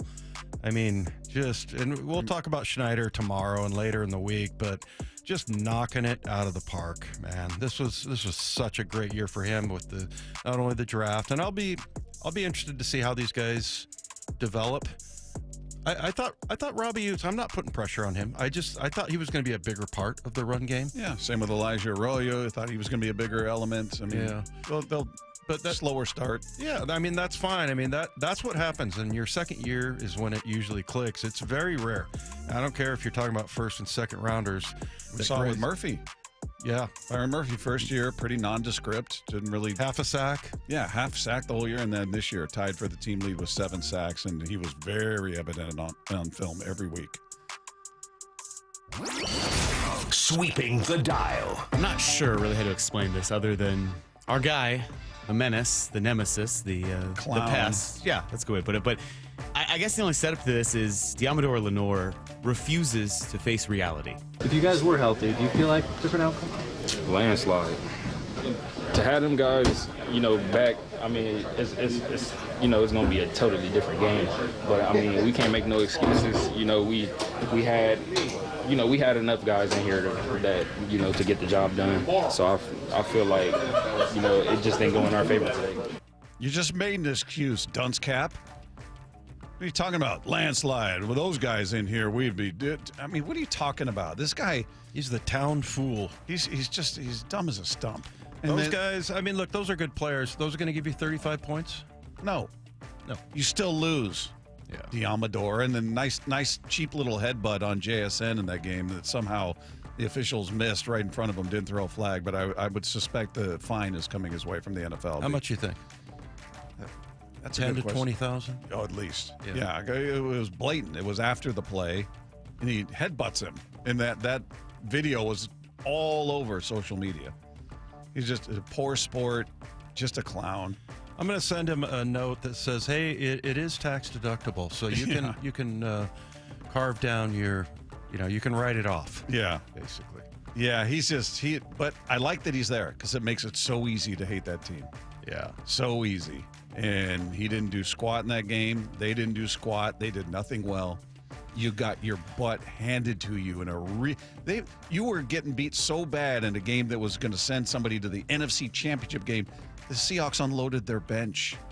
You were playing their backups. That's where you were at as a team. Your starters were facing their backups. Who was the biggest villain in that first go-around? I think Harbaugh was. Yeah. As far as a player, probably Correct. Kaepernick. What about Crabtree? Crabtree was probably the... Yeah, you had Patrick Willis on that team. You had Vernon Davis. But they didn't really say a ton. Yeah. Crabtree was pretty mouthy. That was the one that Sherm was talking about. Yeah. So now you got Lenore. He's taking it beyond words, though. We saw the cheap shot on Bobo in that game where he wasn't even looking. He comes running into the pile and throws a punch to a guy who's got his back to him like a coward. Yeah. And this one, he headbutts JSN. It's like, what, dude, get some class. So there you go. That's going to do it for us. I want to thank our guests today, Mike Morris and Mark Schlereth, for joining us on the program. You know the drill. If you missed any part of today's show, any part of those conversations, you missed a lot. So head to the podcast page. Just go to seattlesports.com, click the podcast tab, scroll down to our picture, click on that. It'll be right there waiting for you. You got the College Football National Championship coming your way next. We'll talk to you tomorrow. I got to get mentally into this. The Mike Macdonald Show. That was the most complimentary game you said you've played. Yeah, I could have easily said complete game for sure. That highlights like the synergy and connection that we have with our group. It's not like we're not playing in silos. Defensively, when it's our opportunity to take the field, we're trying to help the offense out. Vice versa offense. We did a great job of scoring in the red zone. Finishing drives off, things like that. Get the podcast on the Seattle Sports app. Discover the ultimate diamond buying experience. Unparalleled quality at unbeatable prices. Hi, I'm Diamond Dave of Cantor Diamond. At our by appointment office, you'll receive truly personalized one-on-one service to your needs. No high overhead of standalone stores or mall hours to pay for. We're direct diamond importers designing and manufacturing in-house, eliminating all the middlemen. Stop overpaying at retail and enjoy serious savings on quality diamonds. From the first consult to the final reveal, we guide you through every step, ensuring you get your dream diamond ring, necklace, or earrings without compromise. Romantic proposals, anniversary splurges, or just because. Indulge in diamonds for less. Call today for your private appointment for a dazzling diamond. Call Diamond Dave at 253-272-7007. That's 253-272-7007. Or follow them on Instagram at Cantor Diamond. That's at Kantor Diamond. Endless hours of research, seeking referrals, dozens of calls. Hiring the right attorney can be a challenging process during an already difficult time. J.P. Pendergast with Pendergast Law explains. In Washington State, Tom, there are thousands of attorneys to choose from. Referrals and online research can be helpful, but discovering the right attorney requires a conversation. It can be hard to identify integrity and authenticity without that interaction. So, what do you recommend? We encourage anyone looking for personal injury representation to call for a free consultation with our team before making a decision simply based on referrals or online research. Accident victims need an attorney that listens, demonstrates honesty, and is genuinely understanding of their unique circumstances. The care, attention, and preparation that our firm provides throughout the case mirrors the effort involved when taking on the insurance companies. Save time and avoid mistakes after an injury. Contact the caring and compassionate team at Pendergast Law. If you or a loved one has been injured in a car accident, call Pendergast Law. We can help. Hey there, Dawn Riling with Olympic Hot Tub. It's our clearance savings spectacular, and you don't want to miss it. We're slashing prices on all 2025 hot tubs, saunas, and swim spas. Even bigger savings on floor models ready for delivery. And here's the best part, 0% interest financing through 2031. That's right, no interest for 5 years. Ends January 25th. OlympicHotTub.com. Better you, better life. Olympic Hot Tub. Imagine finding your dream home and moving in right away. No waiting to sell your old place first. Sounds perfect, right? That's exactly what Orchard's Move First, Sell Later program lets you do. Buy your new home now and sell the old one later on your timeline. No showings, no double moves. Plus, Orchard handles all home repairs for you, attracting buyers. Buy before you sell and get top dollar with Orchard. Visit Orchard.com for your free home valuation.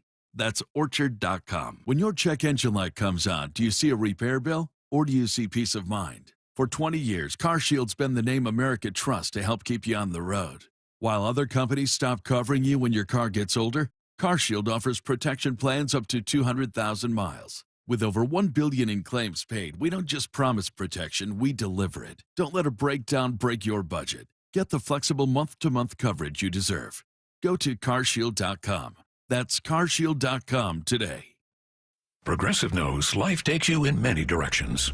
Bear right at exit 32, then begin to wonder why you never bought a fish tank. In 1.3 miles, you'll realize you've been mispronouncing epitome your whole life. At the roundabout, you will remember you said something at dinner you wish you hadn't and will think about it for decades. You have arrived at your destination, but it turns out there really is no destination and life just keeps going. Wherever life takes you, protect your home and auto with a bundle from Progressive. Progressive Casualty Insurance Company, affiliates, and other insurers. Not available in all states or situations. At Fisher Investments, we may seem like other money managers, but we're different. What makes you so different than the rest of us? We ensure clients receive unparalleled service at every step of the relationship. Tell me more. Our investment counselors focus on service over sales, prioritizing clients' needs. How do you make money? We don't sell any commission-based products. We have a simple management fee based on the value of our client's portfolio. So we do better when our clients do better. What about client portfolios? We get to know each client, their finances, family, health, lifestyle, and more, and then we tailor a portfolio based on their specific goals and needs. Your clients really come first then, huh? Yes, we make them a top priority. Our goal is helping them achieve a comfortable retirement. Wow, maybe we are different. At Fisher Investments, we're clearly different.